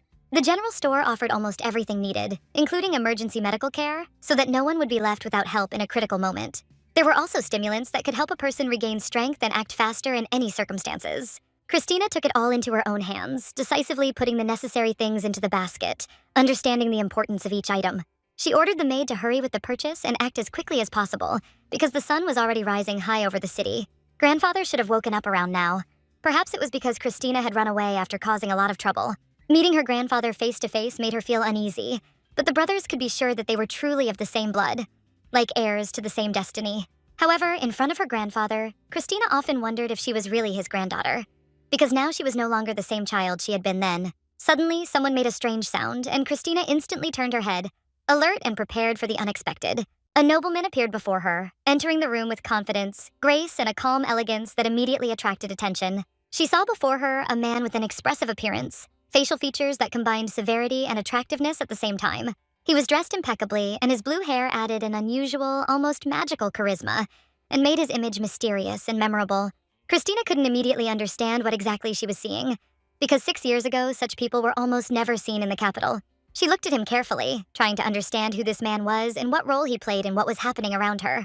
His clothes were impeccable, every movement refined and elegant, as if he moved with a special grace, perfectly suited to his status. The longer Christina looked at him, the more ordinary he seemed. But suddenly someone else made a sound, causing her to be distracted. She turned and heard her name called. At first, he expected her to visit the Perv's estate, but this did not happen, and this surprised him a little. He was a little disappointed that Christina did not follow the expected route, as it broke the usual order of things and his expectations. It was Rodrigo Perves, the second son of the dukedom, with whom Christina spent much time during her childhood, following him everywhere. Now she remembered who it was, and she immediately realized that their meetings would once again bring back old memories, as if the past had come alive for a moment before her. Christina apologized and explained that her eyes were just beginning to adjust to the mediocrity of those around her, like the process of dark adaptation after bright light. He immediately understood her meaning, and she explained that her reaction to him was delayed because his appearance seemed unremarkable.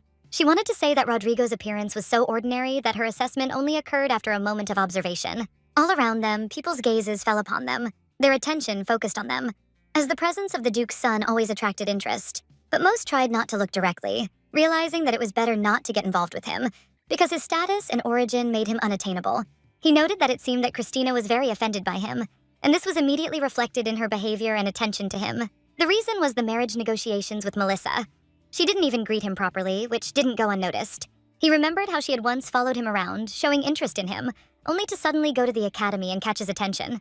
Because of this, he impulsively agreed to negotiate marriage with Melissa, but did so insincerely, believing that Christina was acting on a whim to arouse his interest. He suggested that they be considered even, since they had both been throwing tantrums at each other, and this might put an end to the long-standing disputes and grievances between them. Christina asked him again what he meant when he spoke about past accounts and calculations, trying to understand the meaning of his words. She asked if he knew how to calculate performance functions in general, implying that it required certain knowledge and experience.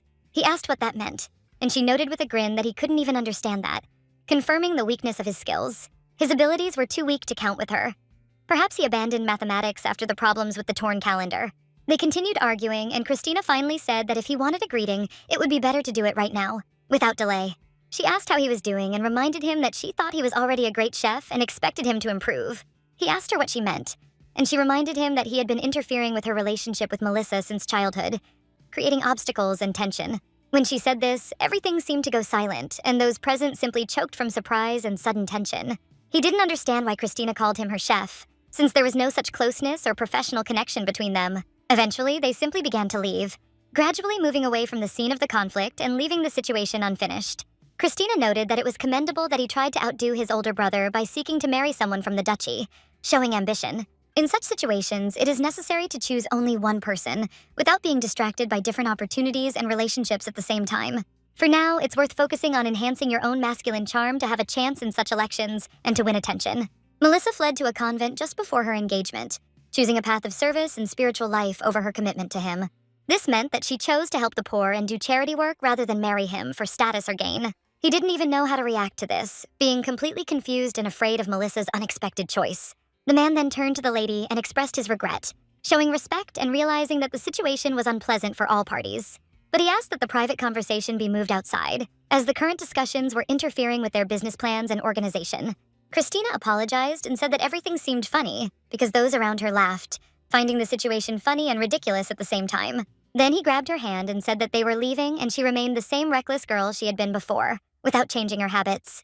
She seems to have forgotten her place, having not encountered such people for a long time, and seems to think that she can leave him without consequences. Any attempts to resist were futile, because he was too persistent and stubborn to let her go easily. The reason why Christina pursued IVF was because of the mesmerizing red eyes that haunted her and lured her with their power.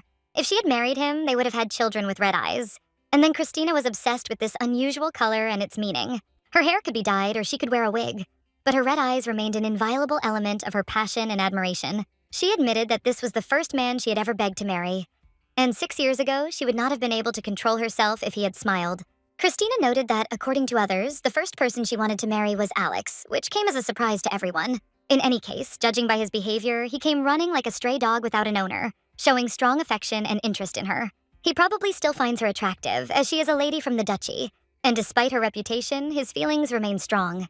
After all, she is still kind, beautiful, and charming, attracting the attention and respect of others with her natural charisma and inner strength. Although she claims to be responsible for herself, he noted that she had no choice. The Duke's family would take the chance to settle her fate. Christina had absolutely no idea what he was talking about, not realizing the subtleties and hidden motives he was trying to convey with his words. She declared that she would be the beloved youngest princess, adored by her grandfather and overprotected by her brothers, the true authority figures in the family. He stated that the likelihood of this happening was extremely low, and even if it had happened, it wouldn't have made much of a difference. His reasoning seemed logical, and the situation could be viewed calmly, without undue anxiety. He was right. There was no point in wasting energy on an argument that would yield no results. All that was left was to let events take their course and not interfere unnecessarily. Suddenly, the only man in the room turned to him, remarking that the lady seemed to be telling the truth. His gaze was intent, as if he wanted to observe his interlocutor's every move. It was the handsome young man she'd recently seen. His appearance immediately caught her attention, and it was impossible not to notice his graceful posture and confident demeanor. They were slightly surprised to see him nearby. The presence of such a man was unexpected and slightly disconcerting, although none of them showed it openly. The man noticed that the Duke was barely able to find words. His behavior now seemed awkward, and this only reinforced the impression that the situation was spiraling out of control. He felt he needed to grab the Duke's hand to establish control and demonstrate his influence. He did so decisively, without hesitation. Grabbing his arm, he remarked that the Duke looked like a villain. The remark was made in such a way that genuine surprise and a hint of menace could be seen in the man's eyes. He looked at the Duke with a gaze that could frighten anyone. Even strong men felt the pressure of such a gaze, and the Duke sensed it immediately. Christina didn't understand who this man was or why he was reacting to the Duke like that. The situation remained mysterious and a little unsettling for her. She, too, was confused by what was happening. Everything seemed strange and unpredictable, and Christina tried to figure out what exactly was happening around her. The man addressed Christina, saying he'd been looking for her for a long time. His words were serious and insistent, leaving a sense of the gravity of what was happening. He asked for a little time. His eyes showed a desire for cooperation and hope for Christina's understanding. His expression evoked trust and a desire to help. But Christina understood that there was one thing she would never give up: her time. So she refused to give him a minute of her attention, staunchly protecting her personal space and not wanting to give in to pressure. He was stunned by her refusal. Even the experienced Marquis didn't know how to properly respond to such an unexpected and decisive reaction. When the Marquis left, the servant hurried to him, trying to find out what had happened and why he had left the room so suddenly, as if he had been rejected again. He was puzzled by why the man he had just offended had rejected him. For the Marquis, it was an unfamiliar and unpleasant experience, difficult to immediately understand. The maid advised him not to get upset and reminded him that their relationship should remain strictly businesslike, without emotional complications or misunderstandings. Perhaps Christina would change her mind later if he behaved professionally and with restraint. Right now, everything depended on his behavior and patience. At the Fraley estate, Christina walked alongside her maid, moving through the spacious corridors, pondering the events of the last few hours and trying to collect her thoughts. The maid noted that the mistress had not had a proper breakfast and had also skipped lunch, which could have affected her health and mood. It was important for Christina to eat something before further activities to restore her strength and stay in good shape for the upcoming events. Christina asked what they were talking about, as she had already eaten lunch earlier. Her recollection of her recent meal was accurate and beyond doubt. The maid was surprised. When had her mistress managed to eat? Christina explained that it had happened during her visit to Joshua, where she had been offered juice and light snacks. They treated her to juice, which, in Christina's opinion, was a complete meal replacement. It was enough for her to feel full. The maid was shocked, considering this insufficient to be considered a meal. To her, it looked like a light snack, not a proper meal. Christina insisted that this truly counted as a meal. She couldn't understand why the maid judged her actions and opinions so harshly. She grew tired of wandering the long corridors of the estate.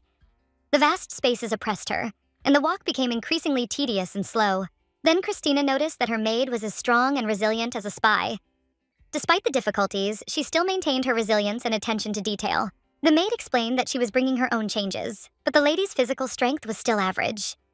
This indicated the need to approach any exertion with caution. Christina noted that the maid seemed strong and independent.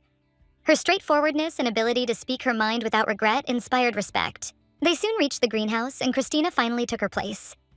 The atmosphere here was calm, allowing her to focus on her work without rushing. The maid was stunned by what she saw, clearly not expecting such a turn of events. Her surprise was evident in every gesture and look. She said access to the interior of the orangery may require the Duke's permission, highlighting the strict rules and restrictions on visitors. Christina asked again, and the maid explained that this area was off-limits and they hadn't been allowed in there before. The rules were strictly enforced. Christina simply asked the maid to refrain from commenting, deciding to move on without being distracted by unnecessary remarks and warnings. She continued on her way and spotted a bird. The small creature immediately caught her attention and piqued her interest, even though it wasn't her summoned creature at all. It turned out to be her grandfather's summoned creature, not her own. Its appearance here was accidental, and Christina realized she had found herself in an unusual situation. The situation was such that Christina ended up there completely by accident, and this added an element of surprise and slight anxiety. How? The bird told her to go away. The creature's voice or presence was insistent, as if it were trying to protect its territory. In his memories, Hu was a wondrous creature flying above the Duke's residence. It recalled childhood fantasies and the fascination with the magic of summoned creatures. Little Christina watched this with delight. She was about 6 years old, and she desperately wanted to see the magical creature with her own eyes. She dreamed of having a being like her grandfather's. Her desire to possess such magic was sincere and powerful. Christina was sure that her summoned creature would definitely be a bird, like her grandfather's. And this image was firmly entrenched in her thoughts. She simply watched what was happening, feeling a slight excitement and inner unease, as if what was happening could affect her personally. She couldn't even imagine what her grandfather was feeling, seeing all this. His feelings remained a mystery, but she felt him watching her closely. She reflected on Hao's rude ordering of her to leave, finding it unacceptable. Her thoughts were resolute, determined to rectify the situation. Hao didn't even know what to say to her words. The creature was a little confused and hadn't expected such force from the little lady. Christina decided that she would soon correct Hao's attitude and expected his cooperation, realizing that patience and consistency were needed. Hao noted that medicine had no effect on summoned beings, and Christina replied that no one had said she was a doctor. Her words were confident and unhesitating. After this, Christina turned to the maid and called her a spy, taking all the papers to control the situation and prevent unwanted interference. She said they needed to make sure no one entered for 2 hours. Everything had to remain under control, and safety was the top priority. The maid, who had attempted to cause harm, committed suicide during interrogation. Her brothers, the true authority figures in the family, monitored the situation and maintained order.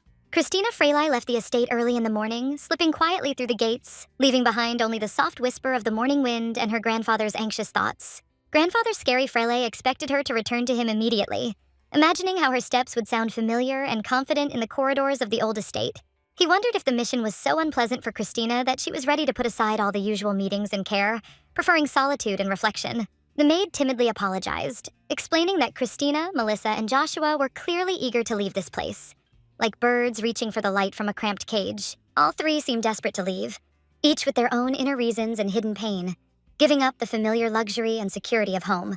Even after Christina left for the academy 6 years ago, the estate remained filled with anxiety and bustle, never acquiring the calm atmosphere he desired. Joshua, remaining here, continued to be a source of endless worries, his unruly nature and insolence making each day more stressful and unpredictable for Grandpa. Grandfather thought that unless Joshua went completely crazy, he would never again cross the threshold of this stuffy and old house, maintaining the usual order for everyone. Joshua's words, spoken as he left without looking back, were vividly imprinted in Skari's memory, leaving a feeling that his grandson would long remain a reflection of his own rebellious nature. Only someone who has raised rebellious teenagers and experienced emotional outbursts alongside them can understand how difficult it is to cope with a free spirit like Joshua's. The maid remarked that she knew a little about this, since she herself had to cope with her own children at the stage of rebellion, which allowed her to look at her grandchildren's behavior with understanding. She was convinced that feelings are only conveyed when they are expressed sincerely and openly, and that silence cannot alleviate the inner experiences of either children or adults. Perhaps this is a good chance for Grandpa to show Christina how much he cares about her actions and her safety, even if she doesn't realize it. Skari wondered if he was really ready to open up and change in order to become closer to his grandchildren and understand them better than before, without the usual sternness and coldness. If you think about it, there was always an expectation that his grandchildren would change with time, that they would learn to manage their emotions and find their place in the world, rather than become a source of anxiety. However, my grandfather never thought that he himself might need to change and look at life through the eyes of youth, leaving old habits and fears behind. Yes, maybe he really should try to change a little, become more tolerant, more attentive to the feelings of his grandchildren, and show care without the previous severity.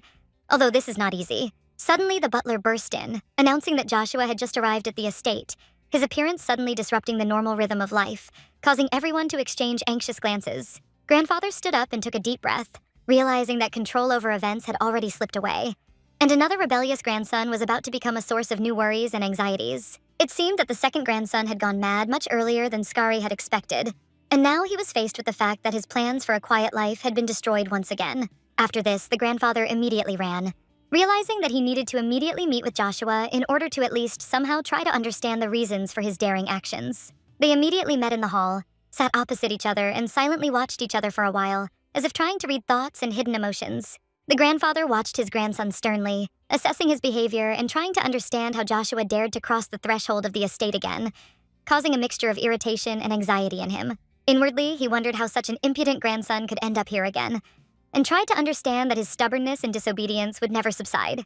Joshua, instead of leaving to study, returned, as if on the run from his usual life, attracting attention and causing shame with his daring confidence in front of the entire noble circle. He was always a difficult grandson, striving to get what his parents had deprived him of, without thinking about his grandfather's feelings and without taking into account his experiences and long-term care. Despite this, his grandfather always tried to treat him with patience and understanding, supporting him in difficult times, even if he himself suffered from Joshua's difficult character. He noticed that Joshua was not listening to him, ignoring his words and advice, and he did not understand why his grandson suddenly began to talk about himself so much, as if he was trying to prove something to the whole world. Grandfather didn't understand why Joshua suddenly started bragging and talking about things he hadn't done before, as if he wanted to draw attention to himself by any means necessary. In any case, Joshua returned because he noticed Christina's strange behavior, and this concern was one of the reasons for his sudden appearance at the estate. The butler was shocked to see Joshua, considering his behavior insane, and anxiously tried to figure out if he was okay and would not cause further trouble.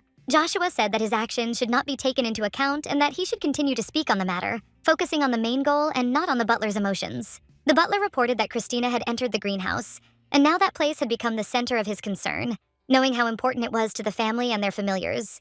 They realized this too late, and a lot of time had already passed since she entered the greenhouse, which added to the anxiety and forced them to speed up their actions. Grandfather was shocked to learn that Christina was in the greenhouse, because there were many secrets and possible dangers waiting for her there that he did not want to face. He remembered Hao, the familiar who was in the greenhouse, and he understood that Christina's presence near him could be risky for both of them. Joshua tried to calm his grandfather, assuring him that it was too early to worry, and that the situation was not as dangerous as it seemed at first glance. But Skari couldn't figure out how to remain calm when it came to the familiar he felt such deep affection and responsibility for. Joshua calmly explained that it was easy for him to keep his cool because it didn't directly concern him, and if he had been involved, he would have run to the greenhouse long ago. He was genuinely surprised that his grandfather was still looking at his face, showing patience and control despite all the emotional stress and anxiety.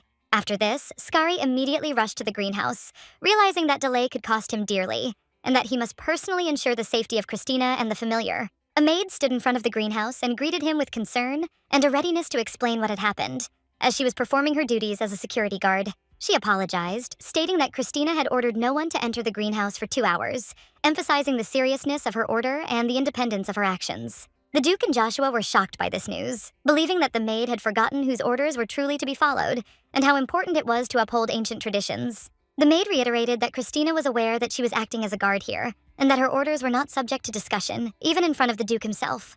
Joshua was surprised that Christina did not punish the maid for her frankness, since she understood that he was at his post and still allowed the actions to continue.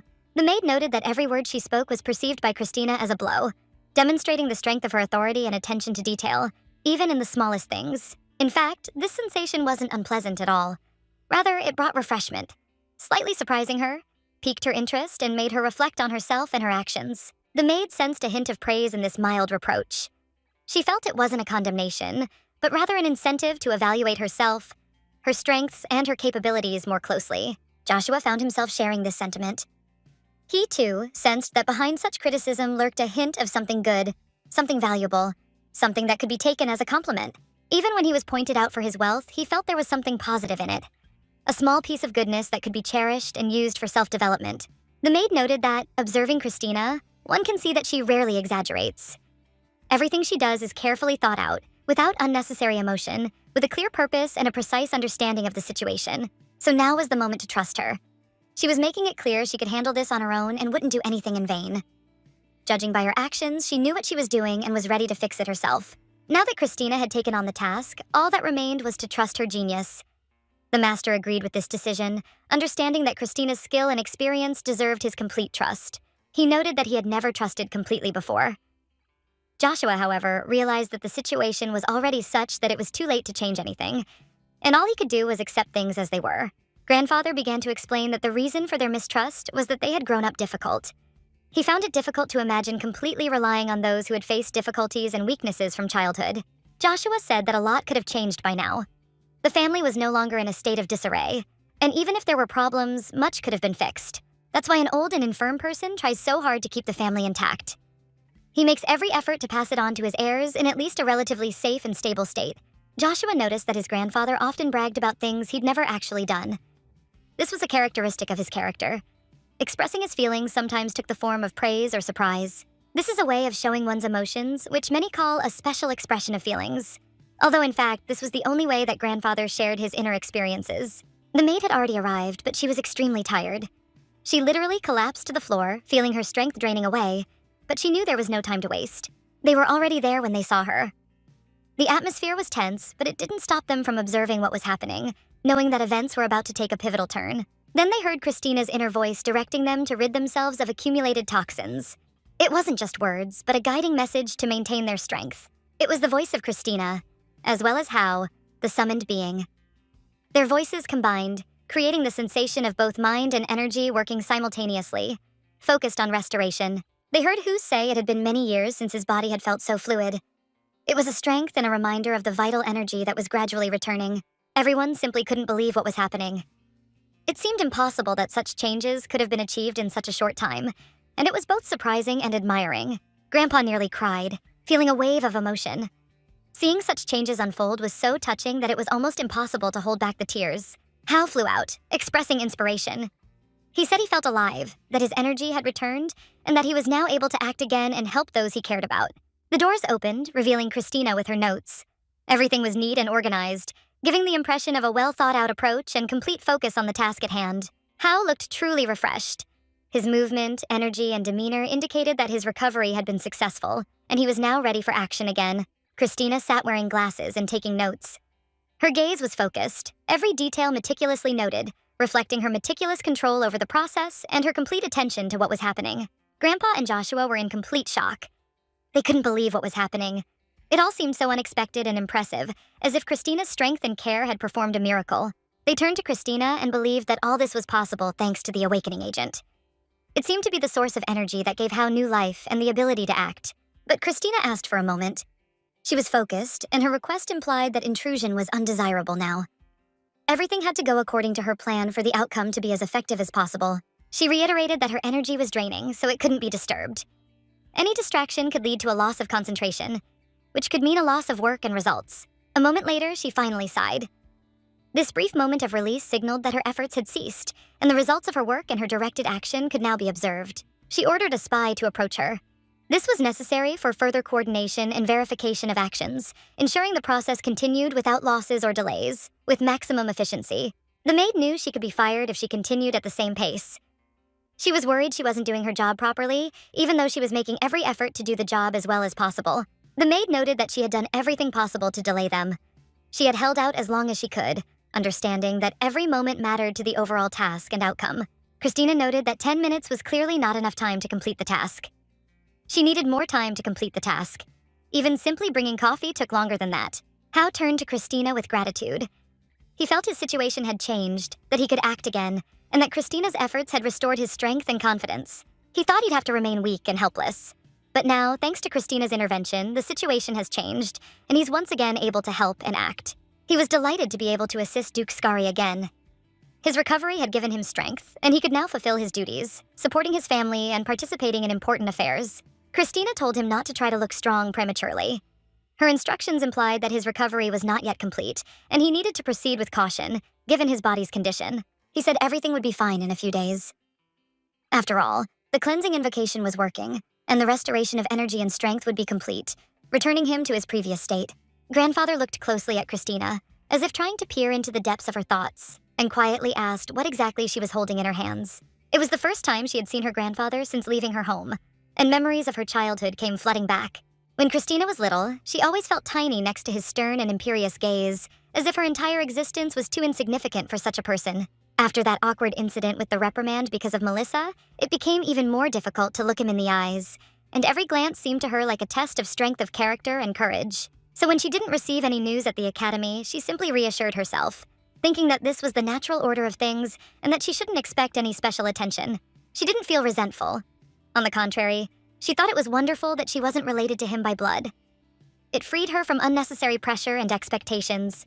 But now everything had changed, and the atmosphere between them had become different, as if the invisible line had disappeared, leaving room for respect and mutual recognition. Even if she was not his biological granddaughter, Christina now had every right to stand before him with her head held high, aware of her strength and accomplishments. Christina explained that it wasn't about medicine or scientific experiments, and certainly not about magic, but rather that she was using a special approach to solving the problem. She created a magical artifact that operates on the principle of directional osmosis, which uses concentration gradients to transfer substances between environments of different densities. However, her brother stopped her, gently reminding her that the details were not so important and they could do without in-depth explanations of all the technical nuances. People really rarely tolerate it when Christina starts talking about magical engineering, and it often leaves them more confused than understanding. She briefly explained that with the help of the artifact, it was possible to reduce the concentration of poisons in the body of one of the familiars, ensuring safety and restoration of vitality. Working with magical artifacts is usually difficult, and this one was no exception. It required constant manual intervention and complex calculations to function correctly. Changing her appearance was just one aspect of the job that Christina carefully worked on to create the desired effect without danger to herself or others. Summoning familiars became the next step in her magical practice, demonstrating that the artifact was capable of not only healing, but also summoning mystical entities. Suddenly, she heard her grandfather express genuine gratitude, showing that he appreciated her efforts and saw the results of her labors, although he did not immediately admit it. He said that he had done nothing for her personally, but it was thanks to her that Hao was saved, and this admission warmed her heart and gave her a feeling of importance. Christina responded that she had done much more than just save the familiar. Her actions had a wide-ranging effect and impacted many aspects of their lives. After all, every month her grandfather allocated her a certain budget, showing that he trusted her and supported her endeavors, regardless of formal connections. Thanks to her family name, she received funds simply for existing, and this feeling was pleasant and useful because it gave her freedom and confidence. Grandfather emphasized that he was careful to ensure that the distribution of funds was generous but fair, so that no one suffered from excessive or insufficient support. He also noted that he was glad of her return, although he was surprised why she decided to do it so suddenly, without much preparation or warning. Before Christina could answer, her grandfather said that it didn't matter. Home was always waiting for her, and she could return whenever she wanted. Christina recalled being scolded for waving a knife 6 years ago, but it hadn't led to her expulsion. It had been more of a lesson in discipline and caution. Besides, she was planning to become a professor at the academy, and the prospect seemed exciting to her, opening up new possibilities for the study of magic and science. But in reality, Christina understood that she did not want to be a professor, because in a rural academy, no one would appreciate her merits and achievements the way they would in a large city. Her grandfather thought that getting a doctorate for her own interest was already wonderful, but Christina said that she intended to give up graduate school and choose a different path. Grandfather Skari noted that this was a wise decision, since wasting energy on useless actions is a waste of time, and Christina always chose practical paths. What he called nonsense was exactly what Christina had been working on in her past life, putting in maximum effort and patience to achieve results. Joshua added that if someone had swallowed such a quantity of poison, it would have been impossible to feel normal, and the consequences for the body could have been catastrophic. She wondered how he was able to cope with such a strong toxin, flushing it out of his system and maintaining his strength at a high level, almost as if it were not dangerous. Hao informed his master that he had almost fully recovered. There was still some poison left in his body, but the healing process was progressing in such a way that his recovery was nearing completion. Grandfather again thanked Christina for her actions, noting that her action was not only brave, but also extremely valuable to everyone who cared about Hao. He couldn't understand how she had figured out how to save Hao, and how she had found out that he was right here, since such information was usually carefully hidden. Christina explained that the day before she was returning and passed by the garden, where she completely by chance bumped into Hao, which turned out to be a fateful meeting for both of them. In fact, she had no particular personal connection or friendship with Hao, and no usual closeness had ever developed between them, which made her action even more unexpected. But Hao was dear to her grandfather, so Christina decided to step in and help, driven by concern for Scary and a desire to protect what was important to him. Grandfather was shocked by Christina's behavior and her determination. He never expected such initiative and courage from a young girl, even despite her unusual abilities. Joshua noted that it was even more important to understand the significance of what was happening and the reason why there was so much coffee there, as it indirectly affected the energy and attention of everyone present. Christina explained that she drinks coffee while working to maintain concentration and energy, as long hours of research and laboratory experiments required her full dedication. Grandfather looked at Joshua with irritation, clearly not pleased with the intervention and reasoning, but then returned his attention to Christina, realizing that her words made sense. After this, he turned to Christina, hinting that they needed to discuss important things that concerned her responsibilities, her working methods, and how she used her time. The maid brought a report, carefully revealing details and events that had occurred recently, and the information turned out to be important for understanding the current situation. Christina realized that the maid was openly demonstrating that she was a spy, without trying to hide her actions, which caused the girl a mixture of surprise and alarm.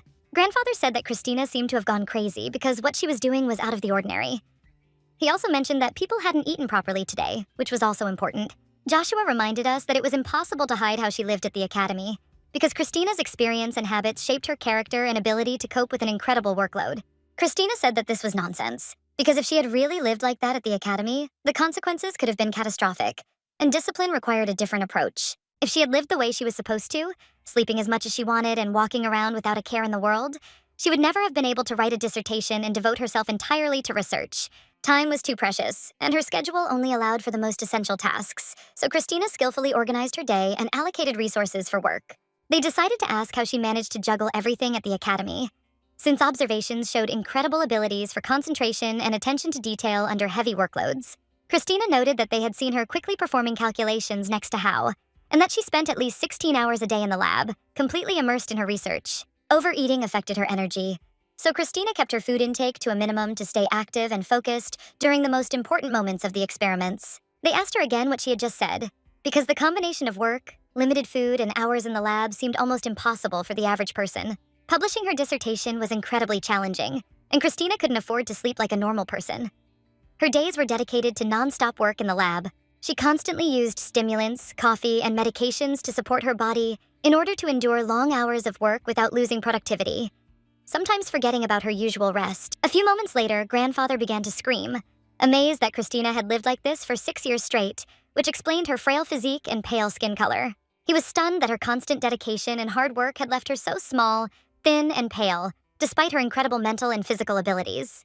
Christina noted that she had already explained the reasons for this lifestyle, emphasizing that it was a choice dictated by an interest in magical engineering and a desire for knowledge. She emphasized that she did this because she enjoyed magical engineering and research, and her passion for discovery drove her to devote herself entirely to her work. People at the academy admired her research every time she demonstrated the results of her experiments, and her efforts did not go unnoticed among her colleagues and scientists. Grandfather stated that this meant that he did not care about her personal needs because he only saw the results and achievements, and not the difficulties that Christina faced. Christina emphasized that she had no time to rest and had to regularly present her work results every 6 months, without even taking short breaks. Freelay's goals alone seemed nearly impossible.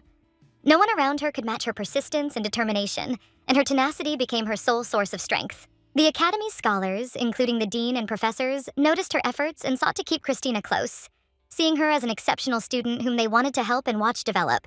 To enter the Academy's elite, Christina had to prove she truly deserved it. She had no choice but to make every effort to prove her right to success. She had to quickly meet the publication quota required to become a professor. This was the only way to adapt to academic life and avoid being marginalized by the scientific world. Although Christina was not a particularly successful academic student, she still remained an outsider among her colleagues and students, feeling alienated and having to fight for her place in the academy. Grandfather Scary Freelay couldn't understand what he'd missed that had caused Christina to find herself in such a predicament. He was genuinely worried about his granddaughter and tried to find the cause of her suffering. He did not understand why fate had brought Christina to such hardships and unfair treatment, despite all her efforts in academic life. The old Duke was certain there must be something he'd overlooked. Perhaps this was why his granddaughter had endured such trials and been forced to face such injustice. No one at the estate would dare treat Christina the way they did at the academy.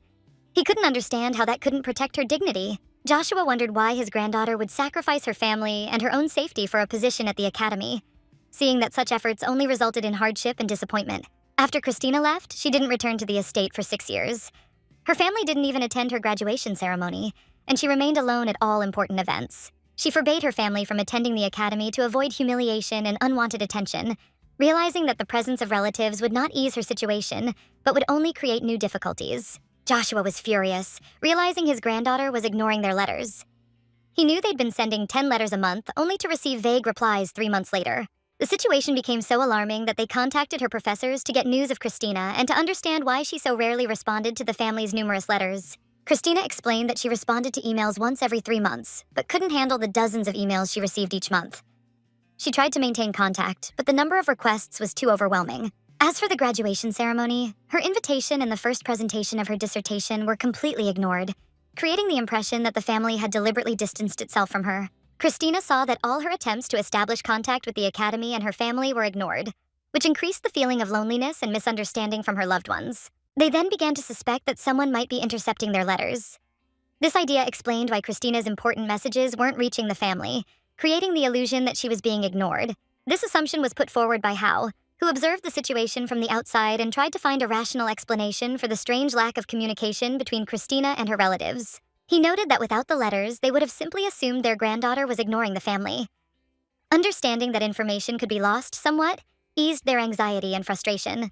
Without even trying to clear up the misunderstandings, many in the family considered this to be a typical unfortunate situation and did not attach any importance to the internal difficulties of Christina and the academy. After this, the servant brought the master exactly what he asked for, showing that careful monitoring of letters could shed light on all misunderstandings and restore justice. He pointed out the number of these letters so that the Duke could be convinced that the correspondence was carried out regularly, and that many of them may not have reached their addressee due to external reasons. These were letters that Christina exchanged with the academy, each containing important information about her actions and decisions, influencing how her family perceived her. Christina looked closely at the letters and began to read them, delving into the details of each correspondence to understand how the situation had developed and why her family perceived it differently. She read that one letter recommended that the family not attend the graduation ceremony, believing it would be best for everyone and would avoid tension. The princess decided not to appear at the ceremony if the family gathered, believing that this way she could maintain her dignity and avoid unpleasant scenes that could overshadow the important event. She recalled that in the past she had said that it was better to continue research calmly, without unnecessary pressure, and that it was more important to focus on science rather than on external events. Freely's birthday. She continued working on her research while observing the chaos, realizing that many around her were behaving like psychopaths. Joshua was completely confused. His emotions were overwhelmed, and he began to claim that Christina's family was completely destroyed, as if there was no hope left for recovery. The bird, who was watching what was happening, only asked that Christina say that she was okay and that she was in control of the situation, without revealing her true feelings. Christina, looking back on her entire family history, acknowledged that the family had indeed fallen apart, and that this was not just her feeling, but a bitter, genuine truth that she had to come to terms with. They didn't even try to notice what was happening, ignored obvious problems, and never tried to discuss them, as if turning a blind eye to the cracks that were gradually eating away at their relationship. Suddenly, Joshua turned to Grandpa Scarfrely, explaining that he seemed genuinely prepared to leave the academy unchanged, without taking into account its importance and potential for development. However, Joshua clarified that he was actually just sending Alex there, and Christina didn't understand what to do next, or how to properly react to such a decision. Feeling confused, Christina felt very sorry for the academy because if Alex really went there, it could be the end of her, destroying all hopes that the place would develop and benefit students. Ultimately, she decided it was best to leave these thoughts and attempts at regret behind, trying not to dwell on what had happened and not to waste energy on pitying a situation that could not be changed. This behavior was unusual for her, because usually Christina was not able to simply let go of situations. But now she managed to pull herself together and refuse emotional overload. She left, firmly deciding that the academy was over and there was no point in returning to the past, because trying to change what had already happened was pointless and tiring. Still, there was relief that the mad dog was far away. Although part of her was still worried and concerned about the consequences of his actions, which could affect everyone. Christina asked why exactly, and Joshua explained that the reason was that Alex had threatened that if anyone crossed the threshold of the residence, he would cut off their hair, preventing them from getting closer.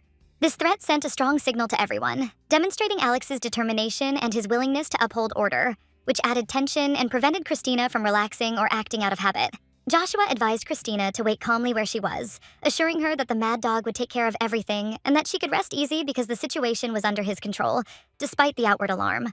Christina wondered why Joshua took credit for things he hadn't actually done, creating an image of someone who could influence everything, even though it was just the impression of those around him. After this, Christina turned to her grandfather, expressing her desire for Alex to let the graduate students go, since they were only students, and asked him not to destroy the academy system, leaving space for work and development. She emphasized that there was still much to do at the academy, and asked her grandfather to talk to Alex to maintain order and allow everyone to continue their studies without unnecessary pressure. At this point, Pyagi returned and was clearly happy to see Christina, displaying the genuine joy and emotional attachment that always showed in his behavior when he was around her. Pyagi's sudden return, as she had expected him to stay away longer, and this brought a slight confusion into her thoughts, forcing her to reconsider her own expectations. Grandfathers Scar Freyli and Joshua were also in shock, not expecting such a quick return, which made the moment even more tense and unpredictable for everyone involved. Christina noticed that Pyagi had spoken of a week's absence, but had returned earlier, and he himself did not understand why this had happened, creating a feeling of strange coincidence and inexplicable haste. When he was with Melissa, such a task would have definitely taken a week, so Christina's surprise was justified. Pyagi returned in just one day, breaking the usual routine. Christina reported that Melissa had declared a break in her relationship with Frelai and sent Pyagi to her, which changed the entire dynamic of the relationship and introduced new emotional complications into the proceedings. This time, Melissa did not threaten or disturb Pyagi, showing a complete reluctance to interfere, which was unusual, and Christina understood that the situation was now completely controlled by other motives. The bird was angry at being ignored and reminded him of the past, when Christina would create problems to get his attention. Now that he was around, interest in those games had waned. He began to express hostility, demonstrating that he simply hated her, after which he flew away, leaving Christina alone, forcing her to realize the consequences of her actions and leave the situation without intervention. Christina was left alone and simply looked at the sky, thinking about what had happened, trying to find inner balance and understand how to cope with her emotions after Pyagi's departure. The girl received instructions that she should go after the bird and try to console him, realizing that her words could have hurt the chick, and that it was now important to correct the consequences of her thoughtless actions. She realized that she could have hurt Birdie with her thoughtless words, and now the responsibility for restoring trust lay entirely on her, requiring attention and patience. Christina understood that summoned creatures were highly emotionally dependent on their masters, and their behavior directly reflected the owner's attitude, which made her actions especially important. Summoned creatures only follow the orders of their master, so Christina knew that she shouldn't rely on others and needed to act on her own, maintaining balance and control over the situation. Therefore, she cannot dwell on the past. Despite everything, she remained her grandfather's granddaughter, and this connection gave her the strength and right to correct the situation without losing confidence in herself and her actions.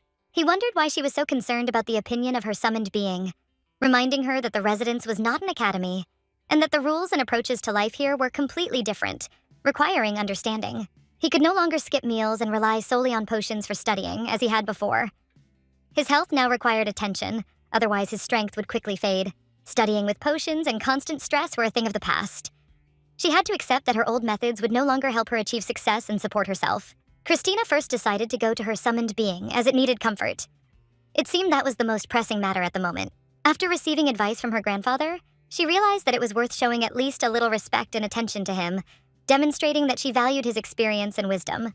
Christina decided to go to the chick, promising to rid it of its whining habit forever. Thanks to her grandfather's advice, she felt reborn, a true mistress of the pie. She became curious whether the little bird had actually delivered the letter. This fact could change a lot, and she wanted to see for herself. Joshua approached his grandfather and asked if it was really possible to let Christina go so easily, as if there was nothing that connected her to the safety of the palace. The Duke suddenly appeared in Prince Heaton's study at the Imperial Palace. His arrival was unexpected and caused a certain tension among those present. The prince sighed heavily, realizing he would have to deal with Rodrigo again. He couldn't predict the consequences of this visit. The Duke probably had no idea that due to the Emperor's illness, the palace was practically devoid of guests, and his appearance was extremely inappropriate. If Rodrigo continued to show up unannounced, even the prince would begin to feel the sidelong glances of the palace officials who were keeping order. The Duke asked to be heard and helped only once. He had a specific request, which he considered essential to the realization of his plans and ambitions. He recalled the last time his brother returned with a great achievement, and emphasized that all the efforts he had put in had been in vain. He then mentioned Christina, noting that she had changed since she had followed him, and now his carefully laid plan was in jeopardy. The Duke sought to pressure the prince into marrying the princess. The Frele family was now the best choice for strengthening his position.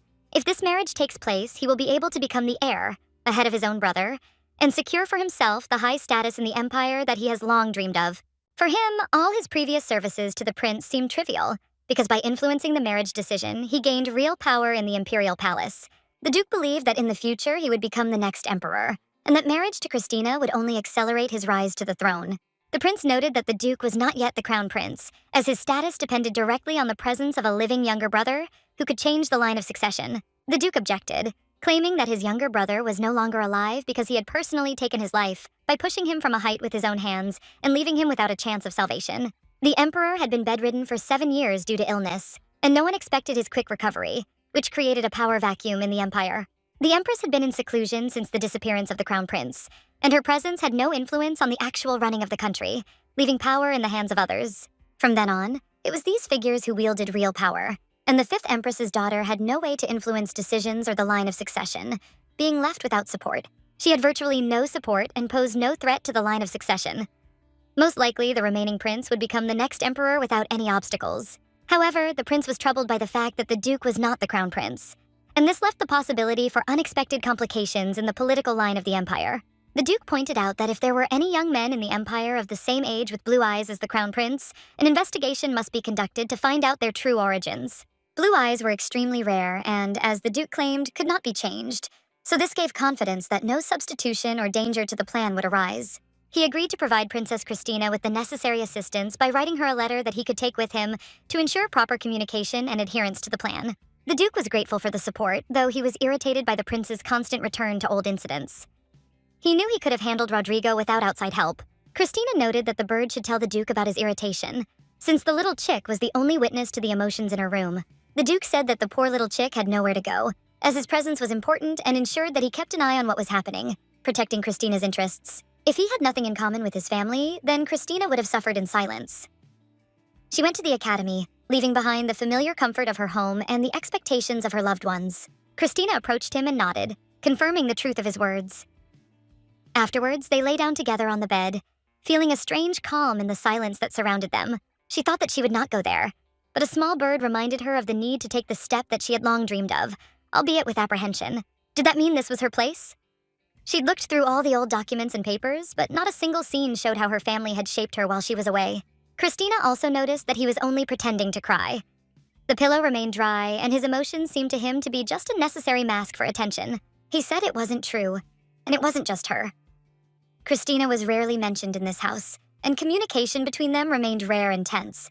From the very beginning, there was complete chaos here, in which it was difficult to discern order or meaning, and every day brought new minor conflicts and misunderstandings. She asked him if he missed Melissa, and he couldn't help but think of Christina, which made him think about how the past and present were connected. Christina wanted to understand if he resented Melissa, because it could explain many of his actions and emotions that seemed incomprehensible to her. She eventually abandoned the Duke's entire family to live on her own, while Christina struggled to maintain and protect her family ties and loved ones. Despite her apparent selfishness, Christina sought to help not only her family, but also those who were suffering, trying to change the lives of all the poor around her. The memories Christina received when returning to the past filled her heart with warmth and understanding, as if she had lived other people's lives, but felt them deeply. They were full of love and goodwill towards everyone except Christina. Her good looks were considered natural, which made her exceptional even among her close ones. She always approached people with a smile, so even family members who ignored each other couldn't help but greet her, noting her sincere attention. Christina thought about what awaited him in this life, realizing that he could face many trials and manipulations from Christina herself.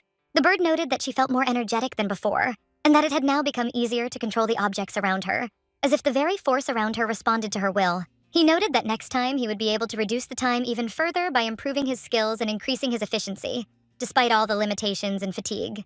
Christina trusted him because he could pretend to be a little compassionate, and it worked. Sometimes even he forgot what was happening and did more than expected. If she can reduce the time, the first thing to decide is whether it is necessary to force him to work nonstop to achieve maximum efficiency in tasks. Sometimes I had to say things that I should never have said in front of the professor, as if the trust and naivety of the people around me created opportunities for cunning moves. Regardless, in the end, when Melissa ran away, Christina stayed, demonstrating resilience and a willingness to fight for her principles and loved ones, despite the difficulties. He wondered how Christina managed to stand so firmly on her feet, despite all the trials and external pressure that could break anyone. Christina believed that her strength was the result of simple habits and discipline that helped her maintain resilience and the ability to move forward without losing herself. This power allowed her to support objects against gravity and resist external circumstances that would normally weaken others around her. She began to explain her principles again, but he was barely listening anymore, thinking about his own affairs, leaving her words as a quiet background for his own thoughts. The next morning, the maid burst into Christina's room, rushing to tell her important news that could affect her immediate future and future decisions. She reported that the Duke had sent an important proposal, the content of which could change many things in the lives of Christina and her loved ones, leaving her with a choice.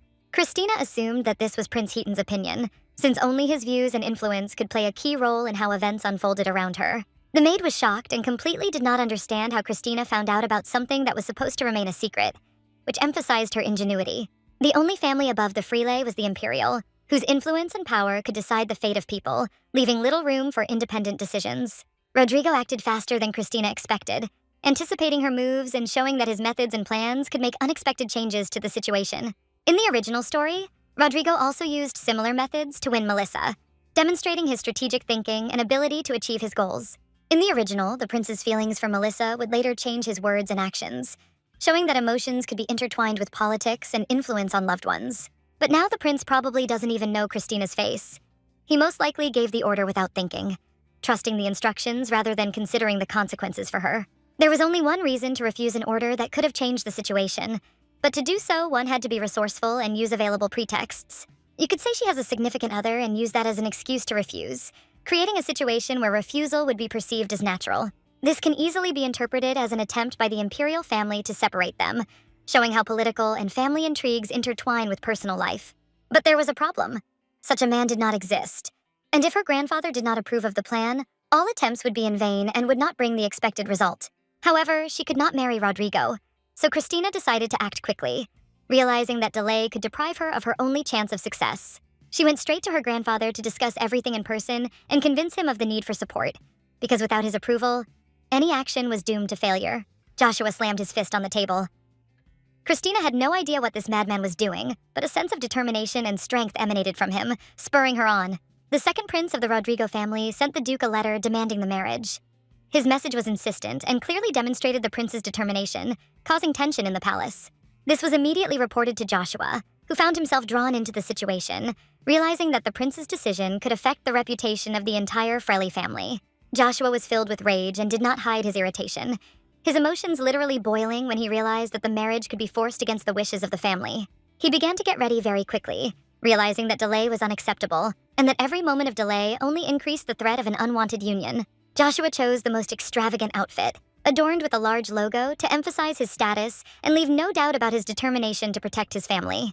Despite his attire and confidence, he understood that he could not welcome the prince's claims without internal resistance, because it was extremely unpleasant morally. He could not refuse the reception, since the prince was acting as a potential son-in-law, and the palace etiquette rule required showing respect to the guest. Joshua only asked where Rodrigo's second son was going, and received the answer that the prince was moving to the Duke's residence, intending to discuss the marriage agreement. Frankly, the alliance between the Freelay Duchy and the Pervez family seemed dubious. Neither side was a perfect match in terms of status or reputation. Alex had such a crazy nature that anyone who relied only on his appearance quickly faced disappointment and could not stand the test. Even a day or two of living with him might prove too much for most before they succumbed to the pressure of his character. Joshua was a confirmed bachelor and categorically did not plan any marriage, which only exacerbated the tension in the plans of his second son, Rodrigo. Melissa had entered a convent, which automatically made her marriage impossible, which excluded her as a potential candidate for marriage to the prince. Only Christina remained, whose reputation was far from impeccable, which made the prince's proposal even more problematic and risky for the family. Objectively speaking, Rodrigo's second son should have been grateful that the family was at least considering the possibility of a union, even if its opinion remained dubious. Under the pressure of circumstances, there was no compelling reason to refuse, But the prince's behavior and his claims really infuriated Joshua, irritating him to the limit.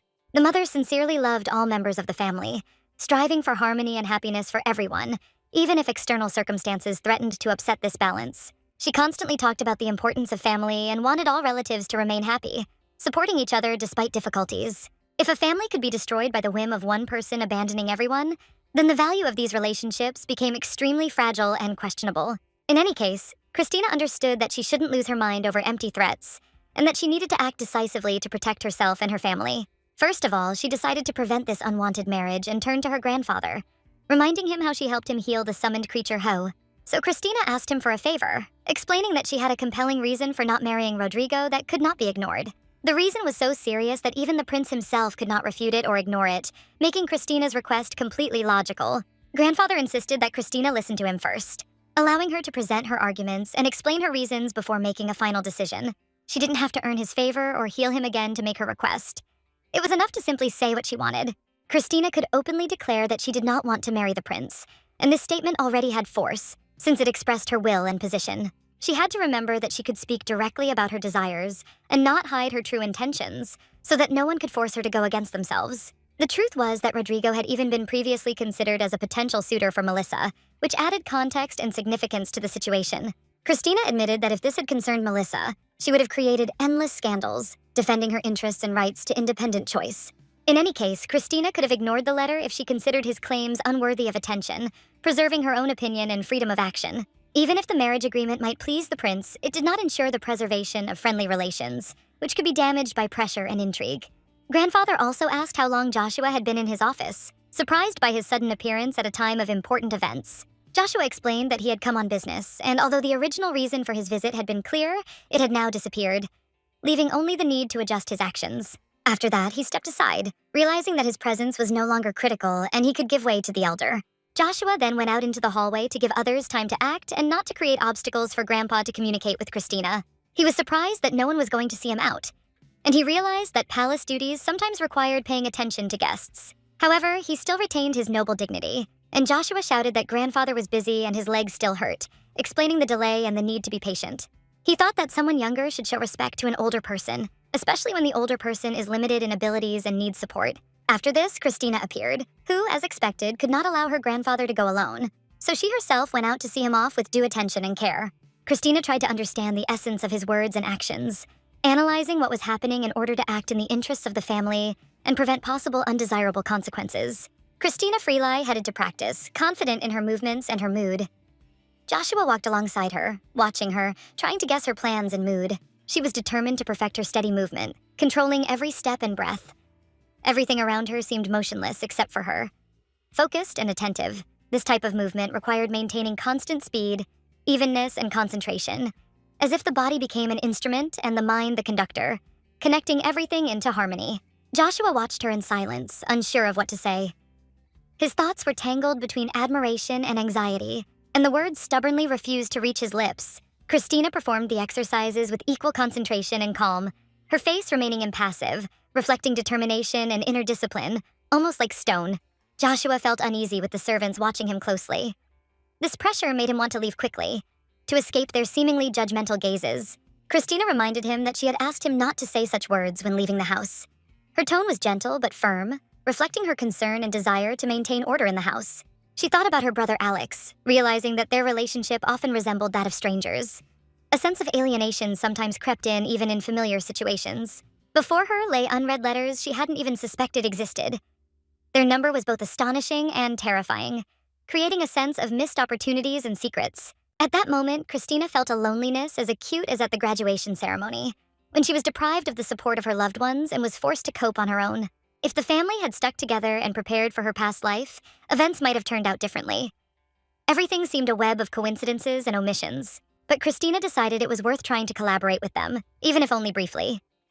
Small steps seemed important to establish at least some connection and understanding. She turned to her brother, reminding him that he was going to find out information about the crown prince for her, hoping that this would help her in her current plans and concerns. He promised to handle the task, and his answer sounded different than yesterday. His words conveyed confidence and a willingness to act, which calmed Christina slightly. Joshua also claimed they knew everything. He couldn't even understand how Hao had been so wounded and poisoned. Events had happened too quickly and mysteriously. Christina asked to find out when Hao first began to feel weak. It was important for her to understand the chronology of events in order to plan further actions and security measures. She wanted her brother to help her find someone for her, most likely in the capital. It was important that the person be reliable and able to provide the necessary information. Alex noted that finding people was his specialty and asked who exactly they needed. He knew it couldn't be a friend, since Christina had practically none. Christina named Marquis Levin, but her brother couldn't understand why they were looking for this unfortunate youth. His bewilderment reflected his incomprehension of his sister's motivations. Christina also couldn't understand why her brother called him unhappy. Levin was important to her and worthy of attention, and the epithet seemed unnecessary and unfair. The Marquis Levin's estate was imposing. The architecture, details, and atmosphere conveyed the owner's importance and status, creating an impression of wealth and status. The Marquis noted that today would likely be his first stroll through the capital. This event promised to be important and interesting, arousing the curiosity of everyone around him. The servant was shocked that it would all happen today, but the Marquis confirmed it. The urgency and necessity of action were evident in his every word, lending significance to the moment. The situation required a quick solution, and the Marquis stated that everything was simple, an ordinary relationship, but the seriousness and weight of each step was felt. You can't go far with the princess, he thought. The distance between them remained considerable, and even important actions required caution and precision in planning. Nevertheless, he was determined to carry out his plan. His determination was clear, regardless of the circumstances and obstacles that might arise along the way. It all came down to timing. Everything else seemed secondary, as only the sequence of actions and their predictable and inevitable outcome mattered. Caesar Levin, Marquis of Levin, continued to observe events, ready to intervene if necessary, and direct the development of events in the right direction, relying on his experience and influence. Marquis Caesar Levin recently made a generous donation to research, transferring a huge amount of funds, which attracted the attention of many scholars and observers of the Tylus Empire. Even though he remains an unmarried man, his sudden decision to invest such a large sum of money in a small academy seemed strange, almost unbelievable. The most important thing was that the Marquis understood perfectly well what he wanted from Christina, which gave her every right to offer him a deal with a fictitious relationship without any doubts. In the original story, he had no connection whatsoever with Melissa, and Christina had no idea what he looked like. But their business partnership made him the perfect fit. Come to think of it, she remembered that the previous Marquis had died at 16, leaving behind an inheritance, and a distant relative had been appointed his successor to preserve the family line. But that wasn't the point. 3 years ago, the Western Territory was faced with a barbarian invasion, which caused a real commotion and almost destroyed order in these lands. Suddenly, a young man appeared who turned the tide of the battle, saved the Marquis and destroyed the enemies, and turned the survivors into the Marquis's subjects, thereby earning his trust. Then the childless Marquis adopted a young man of humble origin, making him his successor, so that he would continue the work and maintain order in his domains. So who was this ordinary man capable of spending money like this? He was, in essence, a reincarnated billionaire with extraordinary management skills. He managed the territory skillfully before moving to the capital about a year ago, and his business decisions and strategy earned him respect and cautious attention. No one really knew why he moved to the city. He remained withdrawn and uncommunicative, which made his image even more mysterious to those around him. He didn't have any close connections, so Christina wondered how Joshua knew he was obnoxious and how he could judge his character without knowing him personally. Joshua explained that he was referring to his strange behavior, especially the fact that he did not wear clothes from famous designers, which was precisely what irritated observers and made him unusual. Thus, Joshua hinted that despite his oddities, the Marquis remained attractive and handsome, which could play into Christina's hands in the negotiations. And if he looked strange, it would only emphasize his attractiveness and make his appearance and demeanor even more memorable. Christina's brother asked why she wanted to meet such a person, trying to understand her motivation and how safe it would be for her. Christina should have calmly reassured her brother not to worry about family matters, and emphasized that this was her personal matter, and did not concern his life. After this, the brother left, leaving Christina alone with her thoughts and plans, and the atmosphere in the house again returned to its usual peace and quiet. Christina did not understand why the maid forbade her from drinking coffee and other stimulants, forced her to eat strictly healthy food with 3 essential nutrients, limiting her freedom. The maid explained that this was an order from the Duke, who carefully monitors the health and routine of his charges, including Christina's granddaughter, and makes no exceptions. Christina wondered who decided what was considered a safe dose, since her doses seemed pathetic, making almost no difference, and she didn't see much point in it. The maid added that this was the order of the Duke's physician, who had accompanied him since childhood, and knew all the necessary measures to maintain the health of his charges. And she confirmed that this doctor really does follow all the appointments, adjusting the diet and routine in the interests of Christina and other family members. He's been doing this for quite some time now, so it might be worth finding a way to get him on your side given the situation so you can influence future recommendations. In addition, the maid reported that Christina had received a letter from Joshua, who had already found the Marquise and was ready to discuss further actions regarding their business cooperation. The Marquis was now in the clubhouse, a legal place for meetings and negotiations, and the maid, along with Christina, carefully read the letter, assessing the situation and possible risks. If the matter was not urgent, Christina could postpone the meeting to a more convenient time, trying to avoid questionable places and ensuring her safety and comfort. The clubhouse in the original story was the place where Christina would eventually have to deal with the situation, and now it was becoming important to her plans again. So Christina began preparing a response letter, thinking through the words and strategy to ensure the meeting was as effective and safe as possible for all participants. Christina Frele decided that they should go about their business with the film, moving towards their goal with caution and attention to every detail of what was happening around them. She also intended to send the letter she had just written, carefully weaving her words and making sure that its content would be clear and would have the desired effect on the addressee. Today, Christina planned to shut down an illegal gambling den, determined to carry out this risky undertaking, carefully considering every step. The Marquis sat in the clubhouse, immersed in his own thoughts, with a servant standing next to him, closely watching all his master's movements and ready to carry out any order. The servant decided to ask whether the Marquis was really going to undertake what he had planned today, observing his reaction and trying to assess the seriousness of his intentions. The Marquis confirmed his plans, leaving no doubt that he was ready to act today, remaining calm and confident in his decisions. He looked closely at the man sitting opposite him, trying to read in his face the thoughts and intentions that might be hidden behind the outward composure. The man turned out to be Orca, a former Imperial receptor whose experience and past made him a particularly significant and respected figure in this circle. He retired 5 years ago, having once been a fencing instructor, and his reputation was maintained by his skill and the strict discipline he maintained. This man was on the very same trip when the Crown Prince disappeared.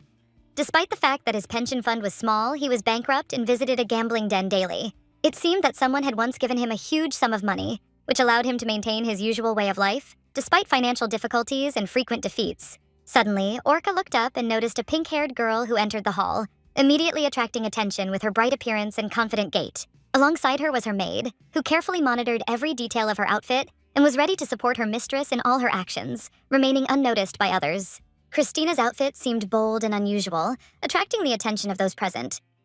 The Marquis noted that his relationship with the girl remained simple and direct, without unnecessary formality. The Marquis was surprised when he saw her, not expecting Christina to appear here, and at the same time he appreciated her determination and the confidence with which she acted in the new environment. The servant asked the Marquis what game Lady Christina was fond of, trying to understand the strategy and level of risk she was willing to take in this gambling activity. She was playing blackjack, a gambling game where players draw cards, aiming to get a total point as close to 21 as possible, assessing their chances of winning. The player's main goal was to get closer to the number 21, carefully calculating every move and thinking through every bet so as not to lose too many chips. Then the Marquis and the servant noticed how many chips Christina was taking, surprised by her courage and confidence, because the size of the bets spoke of the seriousness of the girl's intentions in the game. She split the chips between the two pots, demonstrating an unusual strategy that immediately caught the attention of everyone watching her in the room. Everyone was amazed by what was happening as they watched Christina's performance. Her confidence and determination caused genuine surprise, making everyone else hold their breath. Even the participants of other games began to turn around, watching her actions, realizing that she was attracting everyone's attention and setting an unusual pace for what was happening. The maid was shocked by what her mistress was doing, not expecting that Christina would take such a risk and be able to act so boldly and decisively in this exciting battle.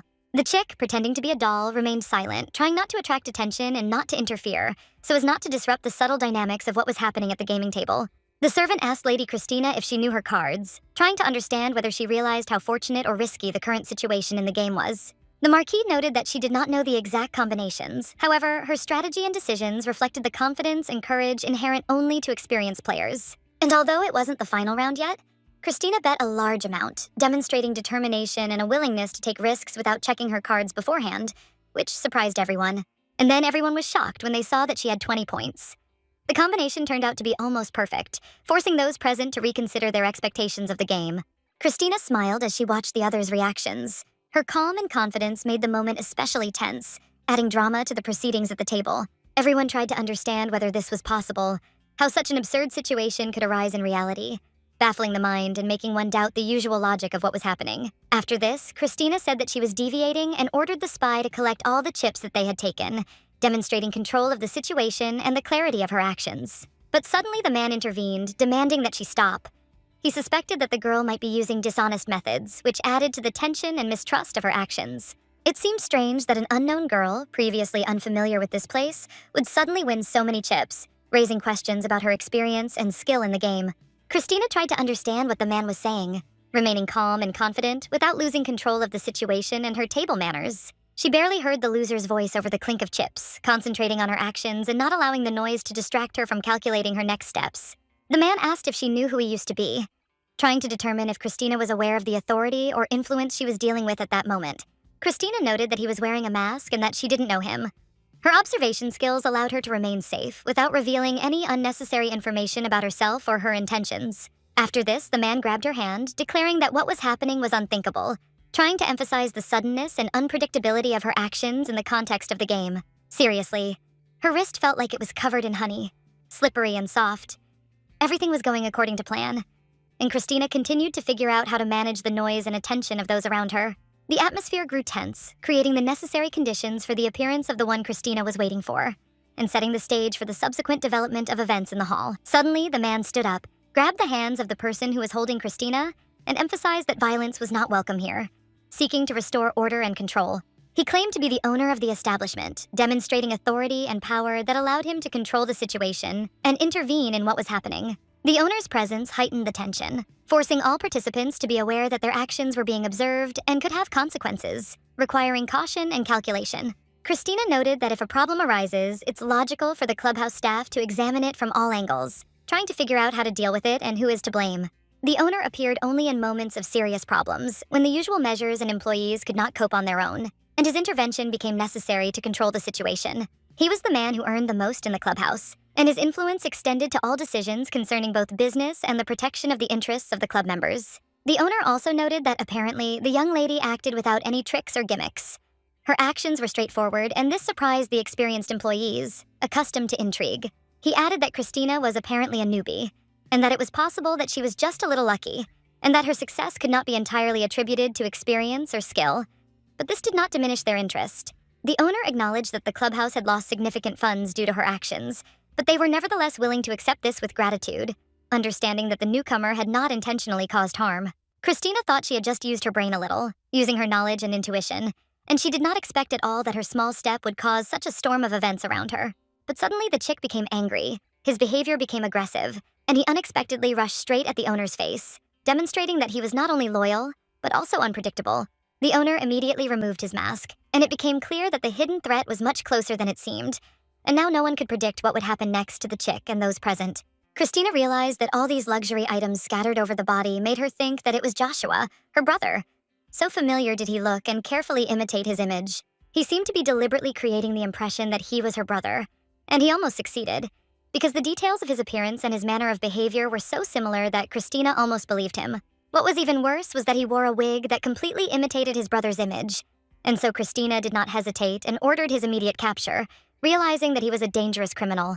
She was sure that the wanted criminal was in front of them, and this was confirmed by his behavior and attempts to deceive those around him, which made him truly dangerous. He was caught very quickly, and Christina immediately ordered his arrest, realizing that any delay could have serious consequences for everyone present. He was an extremely dangerous criminal, and to keep everyone safe, he had to be carefully restrained and isolated, eliminating any possibility of escape or further machinations. Everyone present was shocked to learn that the owner was not Joshua at all, and this news dramatically changed the perception of the situation, forcing everyone to reconsider their actions. There were many rumors that the owner of the clubhouse was her brother, but now it became clear that these were just rumors, and the real owner was a completely different person who hid his face and intentions. In fact, the owner was a particularly dangerous criminal, supported by the prince, and his true goals were carefully hidden, and the intervention seemed accidental only at first glance. Instead of going to jail, he pretended to be Joshua and ran the club without friends to expose his identity, carefully concealing his criminal connections and goals. He chose Joshua as a source of wealth and cover for his operations, knowing that no one outside could verify or refute the rumors he himself was spreading. He could not even imagine that later all this would turn against him, and that carefully planned machinations and false identities would one day lead to his exposure. In the original situation, he closed the club and disappeared at the most opportune moment. But Christina was able to expose him before the club closed completely, outsmarting the criminal. Ultimately, this was a problem that had to be addressed sooner or later, and Christina took responsibility by dealing with the situation at the very moment it was needed. The enemy was ready to escape at any moment, and his cunning actions required the utmost caution to not give him the slightest chance to escape justice. He had already bribed high-ranking members of the Guard, and his plan was to create a big scene, forcing him to reveal himself, which could turn out to be disastrous for everyone involved. But gambling had never appealed to Christina, so she insisted that her spy exchange all the chips for cash while the club was still open to avoid unnecessary risks and troubles. The maid went to exchange chips, and at that moment someone unexpectedly approached Christina, as if appearing out of nowhere, disrupting her usual rhythm of calmly observing what was happening around her. Christina turned her head and noticed a man with blue hair. Gratitude was evident in his gaze, as thanks to her actions, he had managed to identify and detain the enemy who posed a threat to their family. This man, Abian, was the second son in his family and at the same time the commander of the capital's 5th Guard, a disciplined man, accustomed to keeping the situation under control and acting quickly in critical moments. He came of a noble family, enjoying all the advantages and respect due to people of his origin, and his name inspired confidence both among the nobles and among the military. In addition, he received the letter that Christina had sent before she arrived here, and now it played a key role in how he planned to proceed in order to achieve his goal without unnecessary obstacles. In the letter, she informed him that if he now took a strategic position in the club, he would be able to catch the criminal, and this was only possible thanks to the precise information she had provided him with. Under normal circumstances, if the guards had been in cahoots, the takeover of the club would have been virtually impossible, and the entire enterprise would have turned into a futile, high-risk adventure for all involved.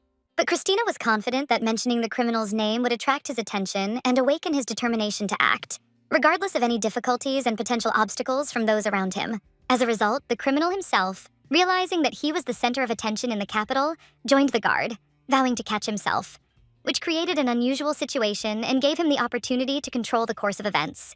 This man had achieved the position of captain by forgoing personal gain, including an advantageous marriage, simply to avoid corruption and maintain the integrity of his service, which made his actions especially significant.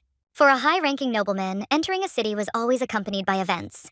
Attention to his steps was enormous, and any action could become a reason for discussion among influential circles. All it took was dedicating one's life to pursuing the criminal, if he learned that Prince Heaton supported him, to create pressure and force him to act with the utmost determination and focus. If Prince Heaton interfered in the process, it could cause a scandal. So Abian knew he had to act independently and without outside help in order to maintain his reputation and control of the situation. Christina approached him and hinted that someone was clearly supporting the criminal and that he should be the one to solve this problem, without delaying or passing it on to others in order to avoid complications. Indeed, someone was directly and indirectly supporting the criminal, and it was Abian who had to deal with this himself, demonstrating leadership and resourcefulness in order to bring the matter to an end without outside interference. If the matter had been left to the guards or the imperial family, Prince Heaton might have intervened, which would have complicated the situation, so the decision required Abian's precision and independence. That is why Christina gave him all the necessary information so that he would understand that he needed to act decisively and without outside pressure, and he took her advice with complete seriousness.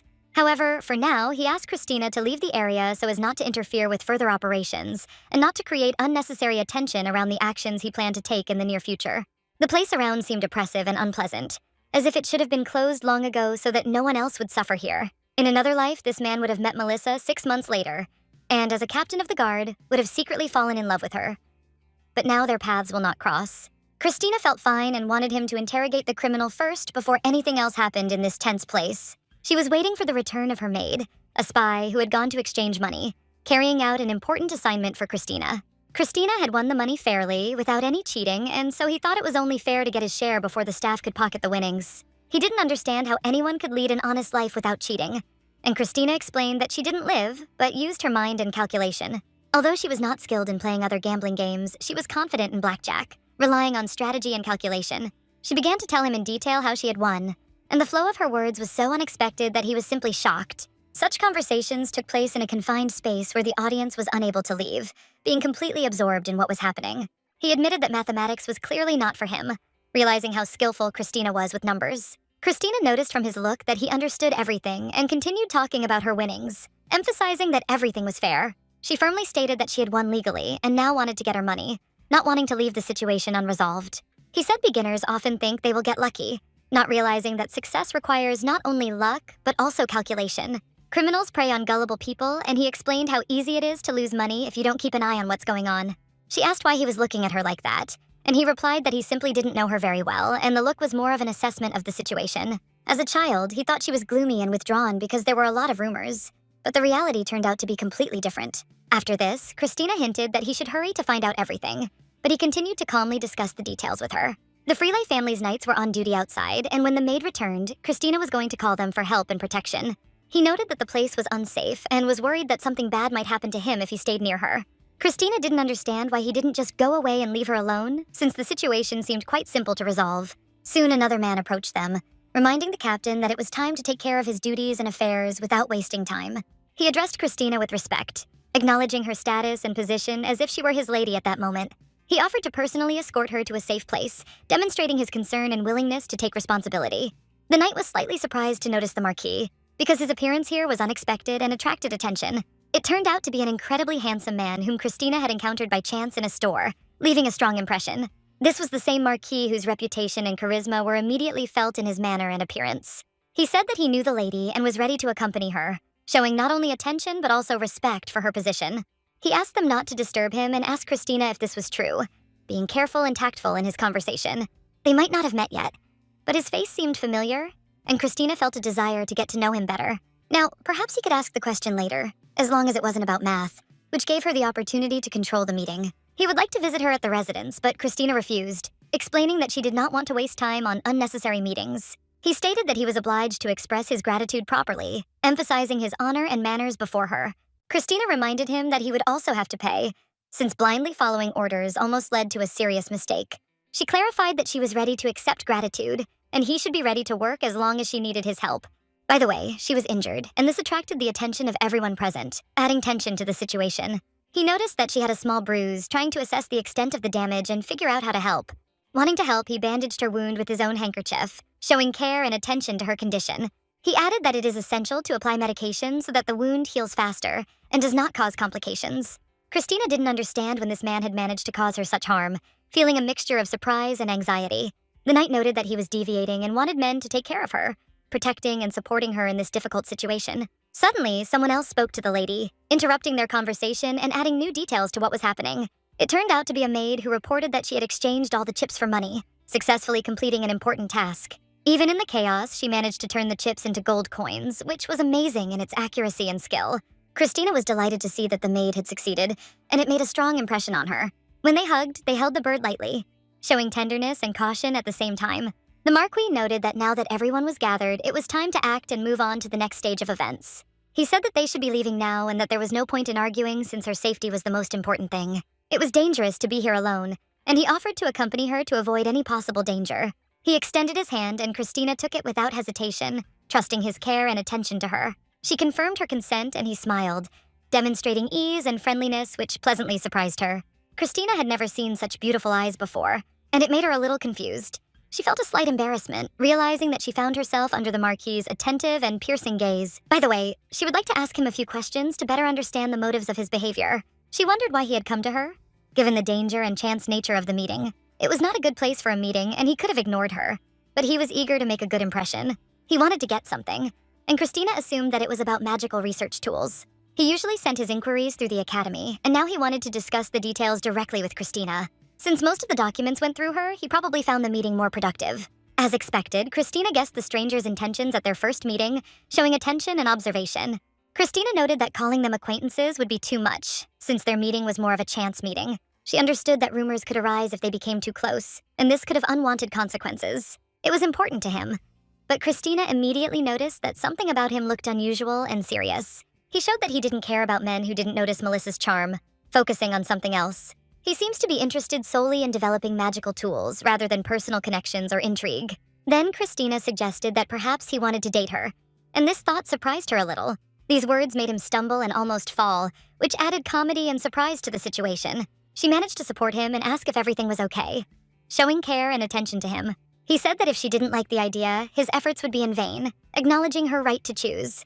Christina noted that he may still have certain standards and boundaries that he follows. However, it seemed that he had lived his life recklessly, but was ready to be with Christina if she allowed him to. Her ease and confidence made him seem almost insignificant next to her energy and intelligence. Christina added that if he doesn't like something, he can disagree and stick to his opinion. She suggested pretending they were dating to avoid unnecessary attention, demonstrating cunning and calculation. Now she looked pitiful, and the Marquis began to get indignant, trying to understand the situation and her condition. He asked to wait a minute before heading to his estate so that they could discuss everything calmly. They intended to discuss the events in a calm environment in order to resolve the issues without unnecessary stress. Christina confirmed that she liked coffee, and this became a small but important moment in their conversation. The lady asked him if he wanted something to eat, but he replied that everything was fine and he did not need food. Since he lost his taste after the accident, he could not enjoy food, which had become a habit for him. Christina apologized, saying she didn't know if she had scared him with her words or actions earlier. She didn't want to discuss it suddenly, without preparation or contact, so as not to cause unnecessary anxiety. He smiled and noted that he was curious why she brought this up now, causing a slight intrigue. He tried to show her that she might like his behavior, but Christina immediately denied it, leaving the situation tense. She thought that if someone with such a miserable life, spending their days in clubs, wanted to be taken seriously, it was ridiculous. He was stunned by what he heard, and even the servant who was nearby could not hide his surprise, choking from the unexpectedness. Christina's maid, who had been secretly spying, also barely contained her surprise, looking at what was happening with confusion and slight fear. The bird was shocked. It seemed that this seductive and dangerous handsome man had truly lost touch with reality and was behaving strangely. Christina advised Presto the Piaggi not to laugh too much, suggesting that they could share the fun together to make it look more natural. Later, in the carriage, laughter was supposed to unite people, so that the atmosphere seemed light and cheerful, and so that no one would get bored on a long journey. She admitted that she had always been in inner turmoil, which made her a poor teacher. He just wanted to sort out some of his own affairs. He had finished all his business and therefore had no reason to return there again, feeling free from previous obligations and worries. Christina noted that no one will return to this ruined place because the owners made sure that it no longer functions. People who were there today claimed that this was the first time in Italy that a random event had occurred, surprising everyone with its unexpected nature. But this was a clear pretext, since the matter concerned business relations, and there was no need to go into detail to explain the obvious facts. He considered it pointless to rush, to complete business and to rush to provide an escort, preferring to act measuredly and deliberately. But when she smiled so beautifully, he realized that any objections were pointless. Her charm completely captured his attention. The man simply noted that her smile made her appearance especially attractive and added extraordinary charm to her image. She looked at his face again, noting his handsomeness and mannerisms, which were combined with a slight threat and attraction at the same time. With deep and tender eyes, even though it was only their second meeting, she wondered what kind of place would be suitable for a honeymoon. Since she couldn't go to clubs anymore, she decided to ignore the minor flaws and focus on more important things. In any case, he wanted to know the details of her romantic story and understand how it developed without missing any details. Christina noted that the story was perfect. When she turned him down, it created an interesting and unusual twist in their relationship. That shameless guy they saw at the magic item shop proposed to her this morning, leaving her confused. He even included a letter of recommendation from the prince, trying to put pressure on her. But Christina's grandfather insisted that she ignore it. Christina did not want to be subjected to unnecessary troubles and therefore looked for another solution to maintain her peace and independence. The gentleman noted the strangeness of the situation. Why is the prince applying such petty and personal pressure on the family if it does not make much sense? He noted that he had always been close to Rodrigue and that their connection was enough to make him feel confident in any difficult situation. He relied on his contacts and believed that this would allow him to survive any difficult situation without experiencing serious risk. Then the gentleman asked her if she had any wishes, what she could want from him to make the situation easier.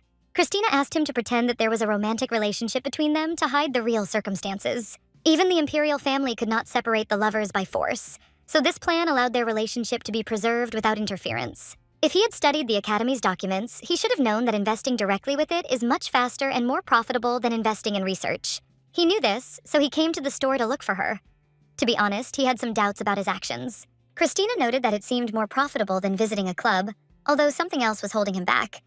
And it didn't matter now. She promised that she would break up with them if necessary, hoping that it would not turn into a real problem or trouble. He smiled, remembering that he had never used such dishonest tactics before, finding it unacceptable for himself. However, he had changed a lot in recent years, and now he hoped that she would not regret her decision in agreeing to the proposed deal. Christina said that this is exactly what she thought, and promised to make sure that all her wishes were carried out correctly. He believed that even if the lady changed her mind tomorrow, she would not be able to back down from her words and obligations stipulated by the agreement. Christina was a little surprised by this fact, realizing that her decisions were now associated with certain responsibilities and obligations. But she still agreed. He pointed out that he was not the kind of person to be involved with 20 other matters, and therefore he was obliged to warn her out of politeness. The same was true for her. In addition, she asked if he had any friends to understand his social connections and support. He said that he had no friends, and she noted that they already had something important and in common that connected their interests and plans. She also wanted to take the opportunity to ask him for one condition that would symbolize their deal and mutual trust. She asked the spy to give her a bag of gold to provide the necessary resources for the planned actions and experiments. In addition, she wanted him to use the money for specific purposes, as the amount was too large to simply put it aside. With these funds, he was supposed to set up a research laboratory right here, creating conditions for future experiments and tests. She planned to set up a laboratory on her property, but encountered a number of problems and obstacles that prevented her from realizing her plans. Her grandfather's coffee ban meant that some research was impossible, creating additional difficulties for her. She even developed a habit of adding stimulants to her coffee to help her focus and work in chaotic and stressful situations. Perhaps a healthy diet would have prolonged her life, but she chose stimulants, risking her health and potentially shortening her life by several years. Melkish offered to provide the lab for free, but she decided to use only her own collected money to maintain her independence. Despite his wealth, she did not want to trust him, because ordinary people on the coast also did not trust those who led reckless lives in the club. He said that he understood her position and was willing to provide the room if she made a list of what she needed, and he would immediately acquire it. Christina was delighted because now she would be able to do things discreetly without revealing that they were dating or spending time together. He asked what kind of magical tool she needed in order to understand what specific resources or items she needed to prepare for the work. Then the gentleman clarified what exactly she would like to receive in order to choose the appropriate solution and not waste energy on unnecessary items. He said he needed a magical device that could change a person's eye color, which was an unusual and extremely specific request. Christina was shocked to hear this. To her, such a magical instrument seemed strange and even shocking, but extremely valuable.